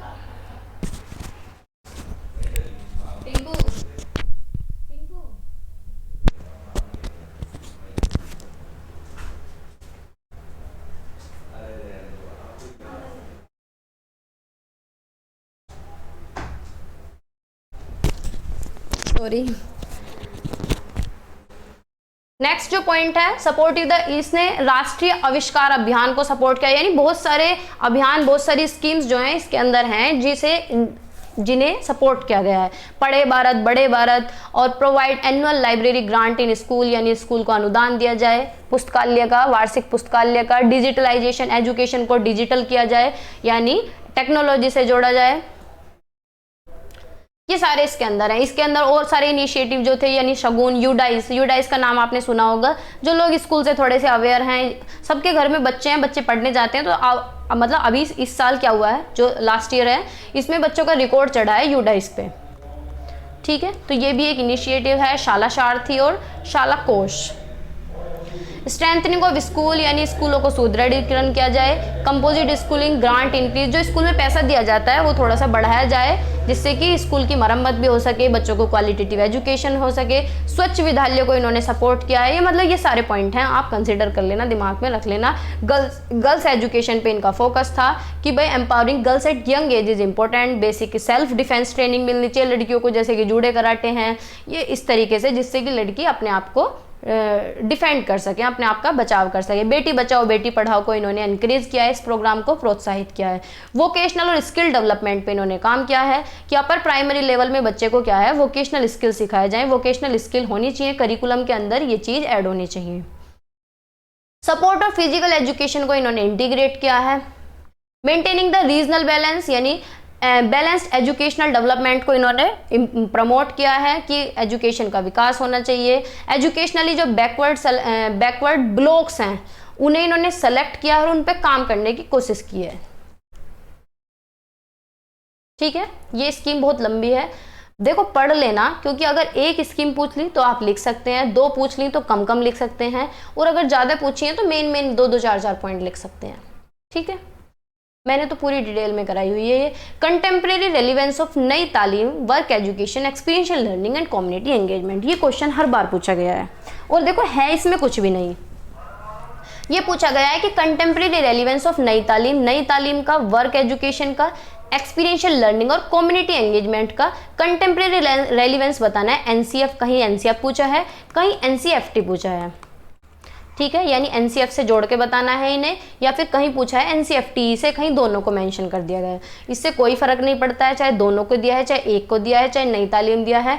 अगर कंटेम्प्रेरी रेलिवेंस पूछा है यानी सारी में बात जो है वही घुमा फिरा के आपको वही चीज़ें देखने को मिलेंगी। जैसे आप नई तालीम पढ़ के आए हैं, वर्क एजुकेशन पढ़ के आए हैं, एक्सपीरियंशियल लर्निंग आपने पढ़ा है, कम्युनिटी एंगेजमेंट आपने पढ़ा है, तो इन्हीं में एक दो पॉइंट मर्ज कर दिए गए हैं जो कॉमन पॉइंट हैं। कॉमन पॉइंट ऐसे में क्या होता है कि कॉमन पॉइंट उठाए जाते हैं। जैसे कि एनसीएफ क्या कहता है, एनसीएफ ये कहता है कि बच्चे का बर्डन कम होना चाहिए, उसे रटवाना नहीं है, स्कूल की दुनिया को बाहर की दुनिया से जोड़ना है, तो कनेक्ट करना है आउटसाइड द स्कूल, यानी जो इनसाइड क्लासरूम है उसे आउटसाइड या रियल सिनेरियो से कनेक्ट करना है। तो भाई नई तालीम भी तो ये कहती है कि रियल वर्ल्ड में अप्लाई करो चीज़ों को, रियल सिनेरियोज में। काम की दुनिया से क्या होता है, स्किल डेवलपमेंट होती है। इसी तरीके से एक्सपीरियंशियल लर्निंग में हम क्या करते हैं, हैंड्स ऑन एक्सपीरियंस करते हैं, लर्निंग बाय डूइंग करते हैं। तो ये सभी के कॉमन टॉपिक हैं, है ना। तो पढ़ते हैं। तो देखो नई तालीम, वही पिछली वाली बात आई कि नई तालीम दो शब्दों से मिलकर बनी है, न्यू और तालीम। तालीम जो है उर्दू वर्ड है यानी न्यू एजुकेशन, ये कंसेप्ट 1937 में आया। इन्होंने कहा कि मीडियम ऑफ इंस्ट्रक्शन यानी भाषा, किस भाषा में बच्चों को पढ़ाया जाए, मदर टंग में पढ़ाया जाए। माध्यम क्या होना चाहिए, मदर टंग होना चाहिए। ये 4 प्रिंसिपल है जो हम पीछे पढ़ के आए कि बच्चे को हैंडीक्राफ्ट सिखाएं, उसे वोकेशनल नीड सिखाएं, वोकेशनल वर्क को लिंक करें लर्निंग के साथ, और वर्क ऐसा होना चाहिए जो यूजफुल और प्रोडक्टिव हो।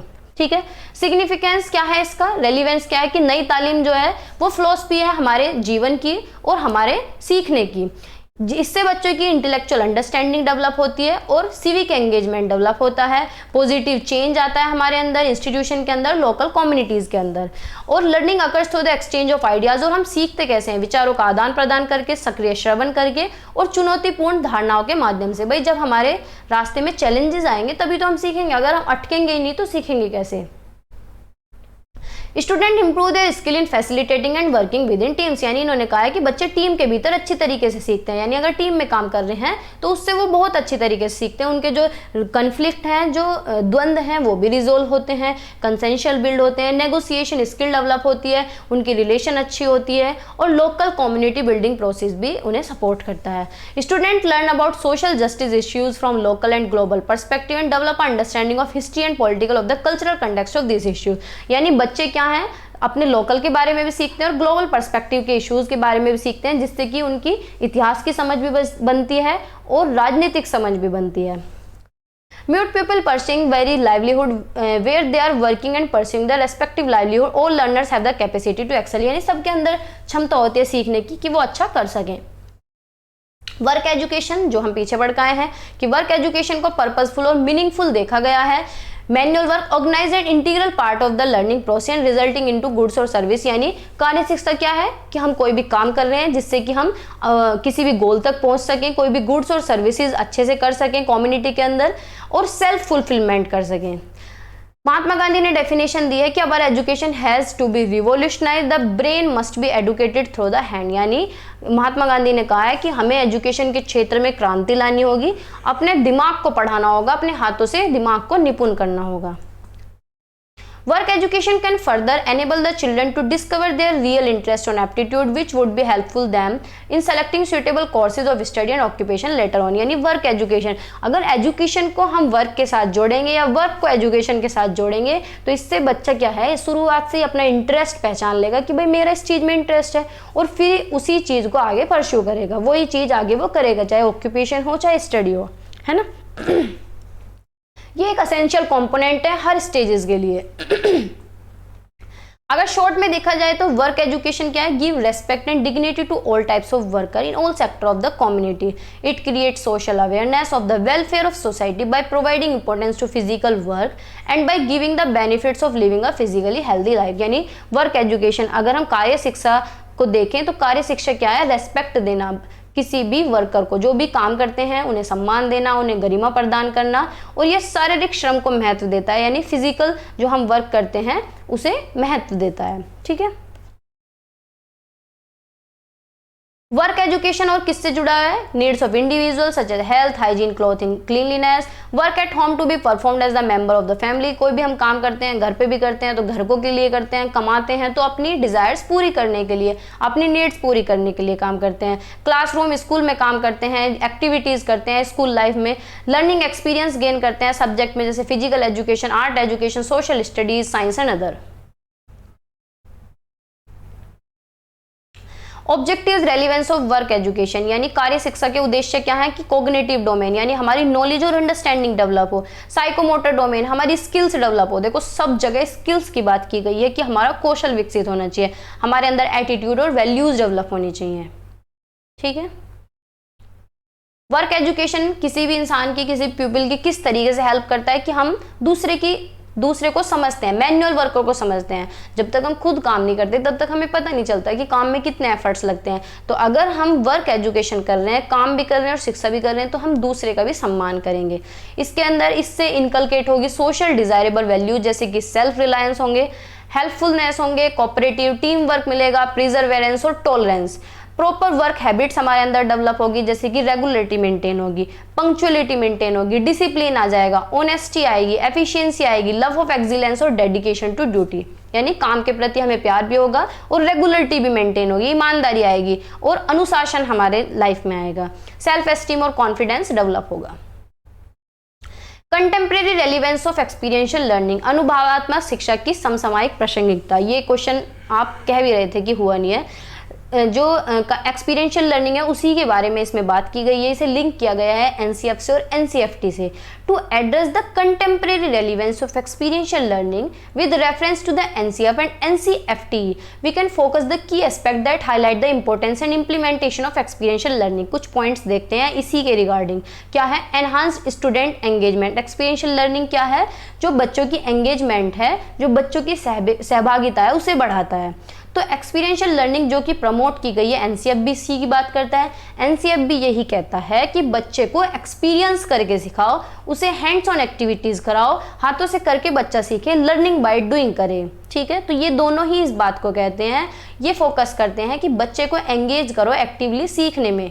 कोई भी लर्निंग प्रोसेस चल रहा है तो उसे इन्वॉल्व करो। ये मेथड अलाउ करता है कि बच्चे थ्योरेटिकल नॉलेज को रियल वर्ल्ड में अप्लाई कर सकें और लर्निंग को मीनिंगफुल और एंगेजिंग बना सकें। दूसरा क्या है, स्किल डेवलप कर सके। जब एक्सपीरियंशियल लर्निंग करेंगे तो हमारी क्या है, स्किल्स भी डेवलप करेंगे। तो जितने भी ये फ्रेमवर्क हैं, चाहे एनसीएफ हो चाहे एनसीएफटी हो, ये इसी चीज़ पे जोर देते हैं कि बच्चे की क्रिटिकल स्किल्स डेवलप होनी चाहिए, यानी आलोचनात्मक कौशल उसका विकसित होना चाहिए, प्रॉब्लम सॉल्विंग उसकी डेवलप होनी चाहिए, यानी समस्या समाधान उसके अंदर डेवलप होना चाहिए। कोई भी समस्या आ जाए तो उसका समाधान कर सके, उसकी सोच विकसित हो और कोलाबोरेशन सहयोगात्मक विकसित हो। ठीक है, हर एक बच्चे को अपॉर्चुनिटी दी जाए कि वो स्किल्स को प्रैक्टिकली अप्लाई कर सके, पर्सनलाइज लर्निंग कर सके। एनसीएफ और एनसीएफटी रिकॉग्नाइज करती है कि हर एक, देखो सबका लर्निंग स्टाइल अलग होता है, सबकी नीड्स अलग होती है, तो हमें पर्सनलाइज लर्निंग करानी है, यानी हर एक इंडिविजुअल पे, हर एक बच्चे के लर्निंग स्टाइल पे फोकस करना है। तो एक्सपीरियंशियल लर्निंग अलो करती है पर्सनलाइज एजुकेशनल एक्सपीरियंस, जहां बच्चा अपनी स्पीड से सीख सके, ऑन पेस यानी अपनी स्पीड से सीख सके, अपने इंटरेस्ट के, अपनी रुचि के अनुसार सीख सके, अपनी स्ट्रेंथ के अनुसार सीख सके। ठीक है। Teacher training and professional development, NCFT national curriculum framework for teacher education, ये टीचर्स पे भी फोकस करता है। इसका नीड क्या है, इसकी आउटलाइन क्या है कि जो टीचर की एजुकेशन है, उसकी जो जरूरत है, जो प्रोग्राम है, उसमें भी एक्सपीरियंशियल लर्निंग होनी चाहिए, इस तरीके के मेथड्स वो अपनाएं, इफेक्टिव स्ट्रेटेजी होनी चाहिए क्लासरूम के अंदर पढ़ाने के लिए, जिससे कि जो टीचर पढ़ा रहा है ना वो और भी मीनिंगफुल हो जाए, और भी अच्छा हो जाए, फैसिलिटेट हो जाए, और भी आसान हो जाए। देखो जितनी आसान तरीके से टीचर पढ़ा सकता है ना, उतना ही क्लास में मजा आता है ना। तो जब जितनी ज्यादा मेथड्स वो यूज करेंगे, एक्सपीरियंशियल लर्निंग यूज करेंगे, अच्छी अच्छी स्ट्रेटेजीज यूज करेंगे, तो लर्निंग एनवायरनमेंट क्या होगा, इंटरेक्टिव होगा, अंत्यक्रिया सभी की होगी। होलिस्टिक एजुकेशन होनी चाहिए। होलिस्टिक एजुकेशन की बात सब करते हैं, चाहे एनसीएफ हो, चाहे एनसीएफटी हो, चाहे नई तालीम हो, कोई भी हो, यानी समग्र विकास बच्चे का होना चाहिए। तो दोनों ही फ्रेमवर्क जो हैं इस चीज की वकालत करते हैं कि बच्चे का क्या है, समग्र विकास होना चाहिए। Experiential learning play a crucial role. This approach integrates academic learning with emotional, social and ethical development, promoting well-rounded growth in student। यानी ये अप्रोच इस चीज की वकालत करती है कि एकेडमिक लर्निंग को किसके साथ जोड़ा जाए, इमोशनल के साथ, सोशल के साथ, इथिकल डेवलपमेंट के साथ। यानी जो एकेडमिक लर्निंग है, जो बच्चे की स्कूल की पढ़ाई है, उससे उसका सर्वांगीण विकास होना चाहिए, है ना। सर्वांगीण, शरीर का विकास, दिमाग का विकास, समाज का विकास, है ना, और इथिक्स का विकास, और उसके नैतिक मूल्यों का विकास। बस यही विकास चल रहे हैं। गांधी जी ने हर जगह विकास की बात की है और वो अब तक नहीं हुआ। मोदी जी विकास के पीछे लगे हुए हैं, पता नहीं कब तक होगा। रियल वर्ल्ड कनेक्शन, है ना, ऐसे ही है ना, बस विकास के पीछे सब लगे हुए हैं, कहीं कुछ नहीं हो रहा। और रियल वर्ल्ड कनेक्शन आप कुछ कहेंगे, हो तो रहा है, सड़क इतनी अच्छी हो रही है, मंदिरों का निर्माण हो रहा है, हाँ हो रहा है, ठीक है, लेकिन बच्चों का भी तो कुछ होना चाहिए। जॉब की इतनी मारामारी है, चाहे प्राइवेट सेक्टर देख लो, चाहे गवर्नमेंट सेक्टर देख लो, इतना ज़्यादा मारामारी है, बहुत ज़्यादा है। एक सीट पे इतने इतने एप्लीकेंट होते हैं, तो उसका भी सॉल्यूशन होना चाहिए ना। रियल वर्ल्ड कनेक्शन यानी एक्सपीरियंशियल लर्निंग, जो क्लास में हम सीखते हैं वो चीज़ों को रियल वर्ल्ड अप्लाई करके देखें, ठीक है, यानी रियल वर्ल्ड कनेक्ट करें। जो भी हम प्रोजेक्ट कर रहे हैं, जो भी हम सीख रहे हैं, यानी हम रियल वर्ल्ड कैसे कनेक्ट कर सकते हैं, क्या चीज़ें कर सकते हैं, इस तरीके के प्रोजेक्ट कर सकते हैं, इंटर्नशिप कर सकते हैं, फील्ड ट्रिप कर सकते हैं, ठीक है, और अपने करियर को डेवलप कर सकते हैं। एक्सपीरियंशियल लर्निंग का कंटेम्प्रेरी रेलिवेंस देख लो, तो एक्सपीरियंशियल लर्निंग क्या है, अभी क्या पढ़ रहे थे हम, कम्युनिटी एंगेजमेंट, नहीं, एक्सपीरियंशियल लर्निंग ही हमने पढ़ा है, ये मैंने 2 बार निकाल दिया है, इसको छोड़ देना, पीछे वाले को कर लेना, ये शॉर्ट में है बहुत ज़्यादा, है ना। ये मैंने लॉन्ग में इसलिए करा है क्योंकि लॉन्ग में अगर पूछ ले तो ये दोबारा से रिपीट हो गया है, ठीक है। इस स्लाइड को छोड़ देना, बाकी कर लेना। अगली वाली देखते हैं, community engagement in NCF 2005 and NCFT. अब तक हमने पढ़ा था एक्सपीरियंशियल लर्निंग है, यानी एक्सपीरियंस करके सीखना। अब पढ़ेंगे कम्युनिटी एंगेजमेंट, एनसीएफ से जोड़ के और एनसीएफटी से। तो भाई कम्युनिटी एंगेजमेंट क्या होता है कि सबको इन्वॉल्व करना, कोई भी हम मुद्दे पे काम करें तो सारे मिलजुल के करें, वो हम पीछे पढ़ के आए कि कम्युनिटी इंटीग्रेशन एंगेजमेंट ये होता है। तो कम्युनिटी एंगेजमेंट के अंदर क्या चीज़ें हैं कि कम्युनिटी बेस्ड प्रोजेक्ट इंटीग्रेट होने चाहिए और सर्विस लर्निंग होनी चाहिए एजुकेशन के अंदर, ठीक है। The relevance of this in contemporary education as per these framework include, कौन कौन से पॉइंट्स हैं इसके अंदर कि भाई सिविक रेस्पॉन्सिबिलिटी होनी चाहिए। दोनों फ्रेमवर्क जो हैं, दोनों फ्रेमवर्क कौन से, एनसीएफ और एनसीएफटी, दोनों मिलकर क्या कहते हैं, किस चीज़ पे जोर देते हैं कि बच्चे के अंदर सामाजिक भावना होनी चाहिए कि वो समाज का जिम्मेदार नागरिक बन सके, ठीक है। Who are aware of actively engaged in their communities, यानी बच्चे को हम समुदाय में कोई भी काम करें, कोई भी इशू हो तो उसे एक्टिवली एंगेज करें, इन्वॉल्व करें, जिससे कि वो एक जिम्मेदार नागरिक बन सके, ठीक है। कोलैबोरेटिव लर्निंग हो, और किस चीज़ पे फोकस करते हैं कि भाई कोलैबोरेशन हो, यानी सहयोगात्मक शिक्षा होनी चाहिए कि सब एक दूसरे को सहयोग करें। कोई भी प्रोजेक्ट है, कोई भी इनिशिएटिव है, कोई भी इशू है, उस पर सारे मिलकर काम करें। इससे क्या होगा, टीम वर्क को बढ़ावा मिलेगा और सामाजिक कौशल का विकास होगा। कंटेक्चुअल लर्निंग हो, यानी संदर्भ में सीखे। तो लर्निंग ज़्यादातर कैसे आती है, जब हम अपने संदर्भ से सीखेंगे, एजुकेशन को जब हम रियल वर्ल्ड में अप्लाई करेंगे, इससे लर्निंग मीनिंगफुल भी होगी, इम्पैक्टफुल भी होगी, ठीक है। देखो इस सब्जेक्ट को ना खिचड़ी बना के मत समझना, क्योंकि आप जब पढ़ेंगे तो आपको ये लगेगा यार सारे पॉइंट बिल्कुल एक जैसे सही हैं, सब जगह बिल्कुल सेम बात भरी हुई है। बिल्कुल सही बात है आपकी, आपके साथ नहीं सबके साथ यही होता है। आपको क्या करना है, बस आपको हेडिंग्स याद कर रखनी है, आपको हेडिंग्स याद रखनी है, हेडिंग्स ही वहाँ पे लिखनी है, उनके अंदर आप बना के लिख देंगे, क्योंकि हर पॉइंट के अंदर आपको हेडिंग से ही पता चल रहा है कि क्या आएगा। भाई सिविक रेस्पॉन्सिबिलिटी है तो जिम्मेदार नागरिक हो गया, कोलाबोरेटिव लर्निंग है तो यानी सारे साथ मिलकर सीख रहे हैं, कंटेक्चुअल लर्निंग है यानी अपने एनवायरनमेंट से अपने संदर्भ से सीख, तो आपको हेडिंग से ही मतलब समझ आ जाएगा। तो हेडिंग याद करके चले जाना, ठीक है। याद भी करने की जरूरत नहीं है, पढ़ पढ़ के सुन के याद हो जाएंगी। अब एनसीएफ के बारे में पढ़ते हैं। अब तक 4 एनसीएफ हो चुके हैं। 1975 में आया, फिर 88 में आया, फिर 2005 में आया, फिर 2000 में आया, फिर 2005 में आया और नया भी आ चुका है, ठीक है।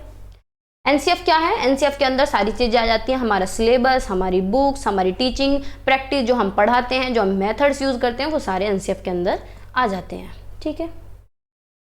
एनसीएफ जो है स्कूलों को गाइड करता है, इंस्टीट्यूशन को गाइड करता है, जिससे कि बच्चे का विकास हो सके, स्कूलों का डेवलपमेंट हो सके, और जो किताबों पे हम लगे पड़े हैं ना, टेक्स्ट बुक सेंट्रिक जो है, उससे दूर हट सकें, टेक्स्ट बुक सेंट्रिक से दूर हट सकें, यानी एनसीईआरटी के रट्टे मार रहे हैं तो किताबों से दूर आ सकें और कंसेप्चुअल अंडरस्टैंडिंग पे फोकस कर सकें, ठीक है। एनसीएफ का मानना ये है कि बच्चे का ऑलराउंड डेवलपमेंट होना चाहिए, यानी उसका एकेडमिक भी, उसका इमोशनल भी, उसका फिजिकल भी, सारे डेवलपमेंट होने चाहिए, यानी शैक्षणिक भी, भावनात्मक, शारीरिक और भावनात्मक 2 बार आ गया, संवेगात्मक होगा ये।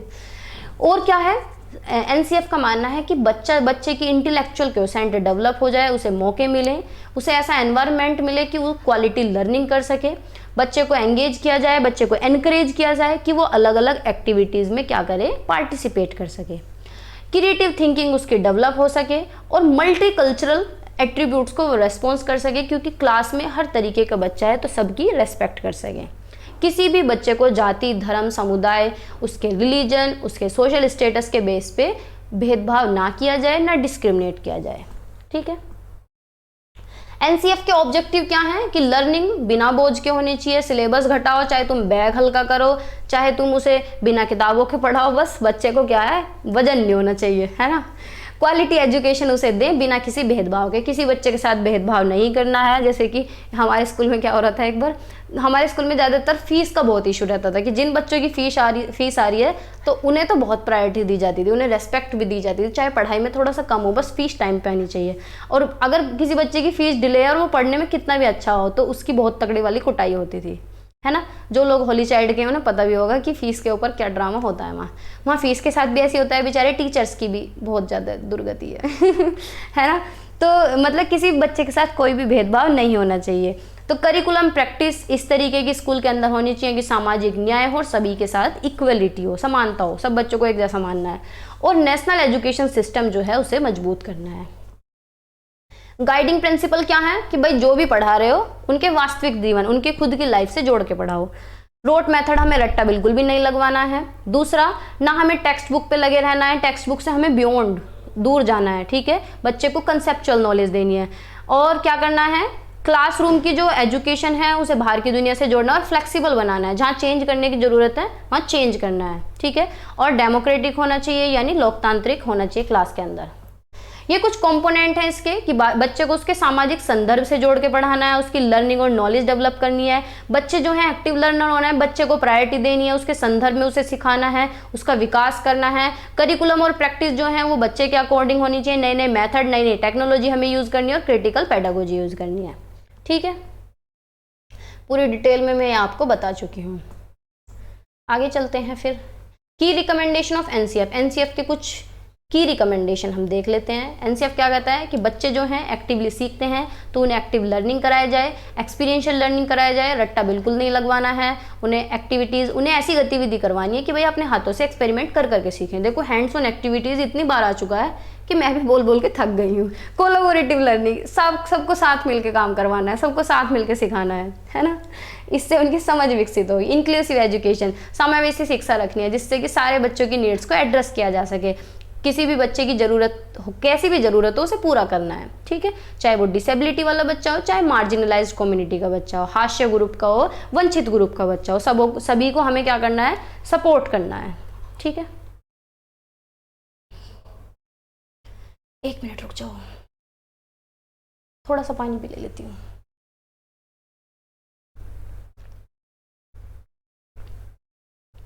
जब मैं बहुत ही शांतिपूर्वक वीडियो डालती हूँ तो मैं जो बीच में बोलती हूँ या रुकती हूँ तो उसे मैं ट्रिम कर देती हूँ, लेकिन अब इतना टाइम नहीं है, आपको वैसे ही इतना डिले हो रहा है तो मैं ऐसे ही अपलोड कर रही हूँ वीडियो। तो अगर आपको ये लगे ना कि टाइम वेस्ट हो रहा है बीच में, तो वहाँ से काट देना, ठीक है।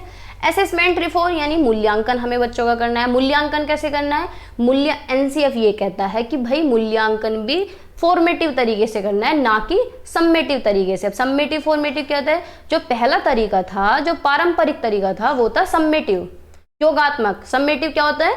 जो साल के अंत में होता है, जैसे आप लोगों को हो रहा है, ये पुराना ही तरीका है असेसमेंट का। आपने पूरी साल क्या पढ़ा क्या जाना कोई नहीं जानता। हम लोग भी ऐसे ही, मतलब मैं भी आप ही की कैटेगरी की हूँ। तो हमारा क्या हो रहा है? ट्रेडिशनल सम्मेटिव असेसमेंट हो रहा है। लेकिन असेसमेंट कैसा होना चाहिए? हर एक चैप्टर का, हर एक टॉपिक का, हर एक यूनिट का। तो उसे हम क्या बोलते हैं? फॉर्मेटिव बोलते हैं। क्या बोलते हैं? उसे हम बोलते हैं फॉर्मेटिव असेसमेंट, ठीक है। तो इस तरीके के बच्चे का आकलन करना है, अलग अलग टूल्स और टेक्निक्स के द्वारा करना है। जैसे कि हम पोर्टफोलियो कर सकते हैं, प्रोजेक्ट देख सकते हैं, पीयर असेसमेंट, दोस्तों से पूछ सकते हैं या दोस्तों से अपना असेसमेंट करवा सकते हैं। इससे क्या होगा? बच्चे की होलिस्टिक अंडरस्टैंडिंग डेवलप होगी। टीचर प्रोफेशनल डेवलपमेंट यानी एनसीएफ ये रिकमेंड करता है कि टीचर्स का भी डेवलपमेंट होना चाहिए। भाई टीचर्स का डेवलपमेंट होगा जब भी तो वो नए नए मेथड्स लेके आएंगे, नई नई स्किल्स उनके अंदर डेवलप होंगी, पेडागोजिकल स्किल्स डेवलप होंगी, नई नई टेक्निक्स से वो सिखाएंगे, टूल्स और टेक्निक्स की उन्हें नॉलेज होगी और वो अप टू डेट रहेंगे, करंट के साथ, करंट ट्रेंड के साथ, करंट के साथ नहीं क्या है, करंट ट्रेंड के साथ रहेंगे, यानी अप टू डेट रहेंगे ठीक है। Relevance of NCF 2005 with Nai तालीम, यानी नई तालीम के साथ इसे जोड़ के अगर पढ़ें तो ये क्या कहता है कि भाई होलिस्टिक डेवलपमेंट, समग्र विकास होना चाहिए, एक्सपीरियंशियल लर्निंग होनी चाहिए, इंक्लूसिविटी होनी चाहिए, यानी समावेशन होना चाहिए, सबको क्या करना है? इंक्लूड करना है। फ्लेक्सिबल करिकुलम होना चाहिए, जहां बच्चे की नीड इंटरेस्ट के अकॉर्डिंग की बात आती है, जहां चेंज करने की जरूरत है वहां हम चेंज कर सकें। चाइल्ड सेंटर्ड होना चाहिए, इंटीग्रेटेड अप्रोच होनी चाहिए, ठीक है। अब है कंस्ट्रक्टिविज्म पे आ गए हैं रचनावादी। रचनावादी क्या होता है? जहां बच्चा अपने ज्ञान का निर्माण खुद करता है, अपने अनुभव के आधार पे डायरेक्टली ऑब्जर्व करके, वो होता है कंस्ट्रक्टिविज्म। जो कंस्ट्रक्टिविज्म क्लासरूम होता है वो 4 फैक्टर्स पे काम करता है अगर सक्सेसफुल होना है। तो क्या होनी चाहिए? Shared knowledge between teacher and student, यानी टीचर के और स्टूडेंट के बीच में नॉलेज शेयर हो। Shared authority between teacher and student, यानी शिक्षक और छात्रों के बीच साझा अधिकार होना चाहिए। टीचर एज अ गाइडर और फैसिलिटेटर की तरह काम करे, यानी सुविधा दाता, जहां सपोर्ट की जरूरत है बस सपोर्ट करे, तानाशाही ना करे। तो learning groups consist of small numbers of student, और क्या है? कम बच्चों को सिखाएं। अगर थोड़े बच्चों पे टीचर सिखाएगा तो ज़्यादा अच्छे से सीख पाते हैं। मानो 100 बच्चे हैं और एक टीचर है तो खिचड़ी पक जाएगी क्लास के अंदर, पता नहीं चलेगा पीछे वाला क्या कर रहा है, बीच में बच्चे बैठ के क्या कर रहे हैं, किसी ने हेड डाउन किया हुआ है, कोई बुक पढ़ रहा है, कोई नहीं पढ़ रहा है, कोई खाना खा रहा है। होता है ना स्कूलों में, होता है ऐसी 50 बच्चे हो जाते हैं, टीचर एक ही है, 60 बच्चे हो रहे हैं, टीचर अकेला पढ़ा रहा है। तो क्या है? कम बच्चों को पढ़ाए, स्मॉल नंबर ऑफ स्टूडेंट्स को पढ़ाए, तभी तो हम कंस्ट्रक्टिविज्म क्लासरूम को फॉलो कर सकते हैं। कंस्ट्रक्टिविज्म यानी हर बच्चे पे फोकस कर सकते हैं। अब इसकी विशेषता क्या है कंस्ट्रक्टिविज्म की? सेल्फ लर्निंग थ्रू एक्सपीरियंस, यानी बच्चा खुद से सीखे, खुद से एक्सपीरियंस करे, इंटरेक्ट करे टीचर और एनवायरनमेंट का, इस तरीके से करे कि बच्चा अपने ज्ञान का निर्माण खुद कर ले अपने अनुभव से। रोट लर्निंग बिल्कुल भी नहीं करवानी है, रट्टा नहीं लगवाना है। Internal representation and new experience, नए नए एक्सपीरियंस गेन करे। कोई भी चीज देखी यानी एसिमिलेशन को फॉलो करे, इसके फोल्डिंग को फॉलो करे। जैसे पियाजे के जो कंसेप्ट हैं वो उन्हें इसमें ऐड करे, क्योंकि पियाजे भी कंस्ट्रक्टिविज्म थे, पियाजे क्या थे? रचनावादी थे। तो हम पियाजे के कंसेप्ट भी इसके अंदर लिख सकते हैं। तो पियाजे क्या कहते थे कि कोई भी चीज हमने देखी और उसी में हम ऐड ऑन करते जा रहे हैं, तो वो क्या कहलाता है? एसिमिलेशन कहलाता है, ठीक है, आत्मसातीकरण शायद, ठीक है। और कोई भी नई चीज देखी और हम चेंज करते जा रहे हैं, कोई भी नई चीज देख रहे हैं, पुराने को चेंज कर रहे हैं, तो वो क्या होता है? एकोमोडेशन होता है, समायोजन, ठीक है। और पियाजे ने स्कैफोल्डिंग की बात भी की। स्कैफोल्डिंग यानी टेम्परेरी हेल्प देना, पियाजे ने नहीं की स्कैफोल्डिंग की बात, तो वाइगोत्स्की करते हैं, ठीक है। सोशल रिलेटेड एक्टिविटीज होनी है, सामाजिक संदर्भ से जुड़ी हुई गतिविधि होनी चाहिए, यानी जो भी हम पढ़ा रहे हैं वो बच्चे के एनवायरनमेंट से जुड़ा हो, बच्चे के सामाजिक संदर्भ से जुड़ा हो, क्योंकि बच्चे ऐसे अच्छी तरीके से सीखते हैं एनवायरनमेंट से ज़्यादा इंटरेक्ट करके, अच्छे से मीनिंगफुल सीखते हैं। लर्नर सेंटर्ड एजुकेशन होनी चाहिए, यानी बच्चा केंद्र में होना चाहिए, बच्चे को ध्यान में रख के ही क्लास के अंदर पढ़ाया जाए। मोटिवेशन आप प्री रिक्विजिट, यानी देखो मोटिवेशन की जरूरत सबको पड़ती है, तो जब भी हम क्लास में पढ़ा रहे हैं तो हमें क्या करना है, बच्चे को मोटिवेटेड करना है, पहले पहले उसे मोटिवेट करना है। जब वो मेंटली प्रिपेयर हो जाएगा तब वो सही तरीके से पढ़ पाएगा, नॉलेज गेन कर पाएगा। टीचर क्या करे, टीचर एज अ फैसिलिटेटर, यानी टीचर एक सुविधादाता की तरह काम करेगा, हेल्प करेगा बच्चों की, उन्हें गाइड करेगा, उन्हें रास्ता दिखाएगा, चैलेंजेस से बाहर निकालने की उन्हें कोशिश करेगा। इससे क्या होगा, सब लोग पढ़ पाएंगे और एक अच्छा एनवायरनमेंट क्रिएट होगा, कोलैबोरेटिव लर्निंग होगी। लिमिटेशन क्या है इसकी, lack of suitable structure classroom. भाई हर एक बच्चे को अलग अलग तरीके से पढ़ाना, या 40 बच्चे हैं, 30 बच्चे हैं, उन्हें अलग अलग इंडिविजुअली हर एक बच्चे पे फोकस करना, तो इतना क्लासरूम में सूटेबल नहीं होती चीज़ें, इतनी फैसिलिटीज़ हो नहीं पाती, क्योंकि ना तो इतने टीचर्स हो पाते हैं, ना इतने एड्स होते हैं, ना इतने टीचिंग मेथड्स होते हैं, क्योंकि क्लास में डिसेबिलिटी वाले भी बच्चे होते हैं। और जब कंस्ट्रक्टिविज्म चारों तरफ रहेगा, कंस्ट्रक्टिव बच्चे की नीड के अकॉर्डिंग, बच्चे के इंटरेस्ट के अकॉर्डिंग हम चलेंगे, तो जो एक तौर तरीका है ना, मानकीकृत पाठ्यक्रम है कि भाई टेस्ट होना चाहिए, नंबर मिलने चाहिए, थोड़ा बहुत डांटना भी चाहिए, तो वो सारा इग्नोर हो जाएगा, है ना, वो सारा क्या हो जाएगा, इग्नोर हो जाएगा। लैक ऑफ ट्रेन टीचर, भाई इतने भी टीचर ट्रेन नहीं होते कि 40 बच्चों पे अलग अलग पर्टिकुलर बच्चे पे ध्यान दे सकें, तो ट्रेंड टीचर की क्या है, कमी है, ये भी इसकी एक लिमिटेशन है, लिमिटेड इसका स्कोप है। Lack of cohesiveness in group member, समूह के सदस्य में एकजुटता का अभाव हो सकता है, जरूरी नहीं है कि समूह में हम काम कर रहे हैं तो सब कुछ स्मूथली ही चले। टेस्टिंग डिफिकल्टी हो सकती है कि ये कहते हैं फॉर्मेटिव असेसमेंट होना चाहिए, या असेसमेंट ऐसा होना चाहिए, साथ के साथ होना चाहिए, तो टेस्टिंग डिफिकल्टी भी हो सकती है, क्योंकि हर बच्चा एक जैसा नहीं होता और हर बच्चा उस मेथड से नहीं चल सकता।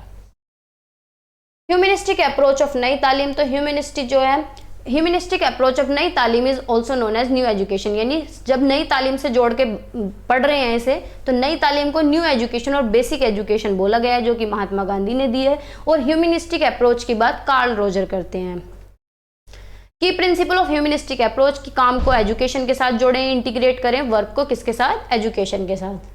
रेस्पेक्ट फॉर इंडिविजुअलिटी, हमें हर किसी की रेस्पेक्ट करनी है, कि जब हम काम को एजुकेशन के साथ जोड़ेंगे या फिर एजुकेशन को काम के साथ जोड़ेंगे तो हमें ये पता चल जाएगा कि काम में कितने एफर्ट्स लगते हैं, तो हम दूसरे के टैलेंट की भी रेस्पेक्ट करेंगे और दूसरे के काम की इंटरेस्ट भी रेस्पेक्ट करेंगे। कम्युनिटी पार्टिसिपेशन, यानी सामुदायिक भागीदारी होनी चाहिए। इफेक्ट और मोरल डेवलपमेंट होना चाहिए, यानी आचार नैतिक विकास होना चाहिए। Discuss why knowledge to life from outside the school is necessary, ये नया क्वेश्चन है, इसको सही से पढ़ेंगे, पीछे के तो हमने तब भी पढ़ रखे हैं। Discuss impact of community service on education and community. एक सेकेंड रुक जाइए। स्कूल के बाहर से जीवन से जोड़ना क्यों आवश्यक है, यानी जो हम स्कूल की लाइफ है उसे बाहर की दुनिया से जोड़ना क्यों जरूरी है। शिक्षा और समुदाय या सामुदायिक सेवाओं के प्रभाव पर चर्चा करें, ठीक है। तो when we think our learning and their utility in education shown that there is so many ways to learn the knowledge, जब हम चीज़ों को देखते हैं या सीखते हैं, यूटिलाइज करते हैं, तो हम ये देखते हैं कि बहुत सारे तरीके हैं नॉलेज लेने के, कंटेंट को सीखने के, फीचर्स, एस्पेक्ट और ट्रेड्स को। अब कैसे सीख सकते हैं, बहुत सारी। अब आज के टाइम में आप लोग कैसे नॉलेज ले रहे हैं, आप ऑनलाइन भी लेते हैं और ऑफलाइन भी सीखते हैं, मैनर तरीके से भी सीखते हैं, फ्लिप्ड और ब्लेंडेड लर्निंग, यानी ब्लेंडेड मिक्स तरीके से भी सीखते हैं, कोऑपरेटिव कोलैबोरेटिव तरीके से भी सीखते हैं, साथ पढ़ के, साथ मिल के, एक दूसरे को सहयोग करके, इंस्ट्रक्शन से, इंक्वायरी बेस्ड लर्निंग, यानी बहुत तरीके से सीखते हैं, है ना। तो एनसीएफ क्या कहता है, एनसीएफ ये कहता है कि नॉलेज को कनेक्ट करें बाहर की दुनिया से, यानी जो भी हम स्कूल में पढ़ रहे हैं उसे रियल वर्ल्ड में अप्लाई करें, बाहर की दुनिया से जोड़ के पढ़ें, ठीक है। Connecting knowledge to life outside of school is essential for several reasons, all of which enhances the educational experience. अगर हम स्कूल में पढ़ रहे हैं, जो क्लास के अंदर पढ़ रहे हैं, उसे अगर हम बाहर की दुनिया से जोड़ेंगे तो उससे क्या फ़ायदा होगा, क्या क्या चीज़ें बढ़ेंगी, हमारा एजुकेशनल एक्सपीरियंस बढ़ेगा और हम रियल वर्ल्ड चैलेंजेस के लिए तैयार होंगे, यानी जो हमारे सामने वास्तविक दुनिया में, हमारी दुनिया में चुनौतियाँ आएंगी, उन्हें सोल्व करने के लिए तैयार हो जाएंगे। तो कुछ की पॉइंट हैं, जैसे कि रेलिवेंस एंड एंगेजमेंट। इससे क्या होगा, जब हम बाहर की, मतलब स्कूल में जो पढ़ा है उसे बाहर की दुनिया से जोड़ेंगे तो इससे क्या होगा, एंगेजमेंट बढ़ेगा। क्या होगा? एंगेज, सब लोग एंगेज होंगे। तो जब बच्चे रियल वर्ल्ड अप्लाई करेंगे चीज़ों को, तो what they are learning they are more likely to be engage and motivated, यानी वो डायरेक्टली ऑब्जर्व करेंगे और मोटिवेट रहेंगे और एंगेज रहेंगे उसमें। Understanding how mathematical principle apply to everyday financial decisions can make lesson more interesting and meaningful. अब जैसे कि मैथ की बात है, मैथ में ऐड के सम सीखते हैं बच्चे या कुछ भी, और दुकान पे जा रहे हैं, दुकान पे सामान लेने जा रहे हैं, तो वहाँ वो क्या करते हैं? अप्लाई करते हैं। तो इससे क्या होता है? उनका एंगेजमेंट बढ़ता है ना। प्रैक्टिकल अंडरस्टैंडिंग होगी, जब हम रियल लाइफ सिचुएशन में चीज़ों को जोड़ेंगे, क्लासरूम की नॉलेज को रियल लाइफ में अप्लाई करेंगे, तो इससे क्या होगा? समझ बढ़ेगी, हमारी एजुकेशन को रिलेटेड समझ बढ़ेगी, हम प्रैक्टिकली चीज़ों को अप्लाई कर सकेंगे, और जो गैप है थ्योरी और प्रैक्टिकल के बीच में, वो गैप भी क्या होगा? फिल होगा। इससे लर्निंग क्या है? और भी रेलिवेंट हो जाएगी, मीनिंगफुल हो जाएगी, अर्थपूर्ण हो जाएगी। हमारी स्किल्स भी डेवलप होंगी, यानी हमारी आलोचनात्मक सोच का विकास होगा, और समस्या समाधान, हमारा जो समस्या समाधान कौशल है वो भी बढ़ेगा। एडेप्टेबिलिटी और फ्लेक्सिबिलिटी होगी। Exposure to real world situation, जब हम रियल वर्ल्ड को देखेंगे, एक्सपोज करेंगे, तो इससे बच्चे क्या है? अपने लर्निंग में चेंज करेंगे, एडेप्ट करेंगे, अनुकूल करेंगे, अपने आप को उसी के अकॉर्डिंग सूटेबल बना लेंगे। ठीक है।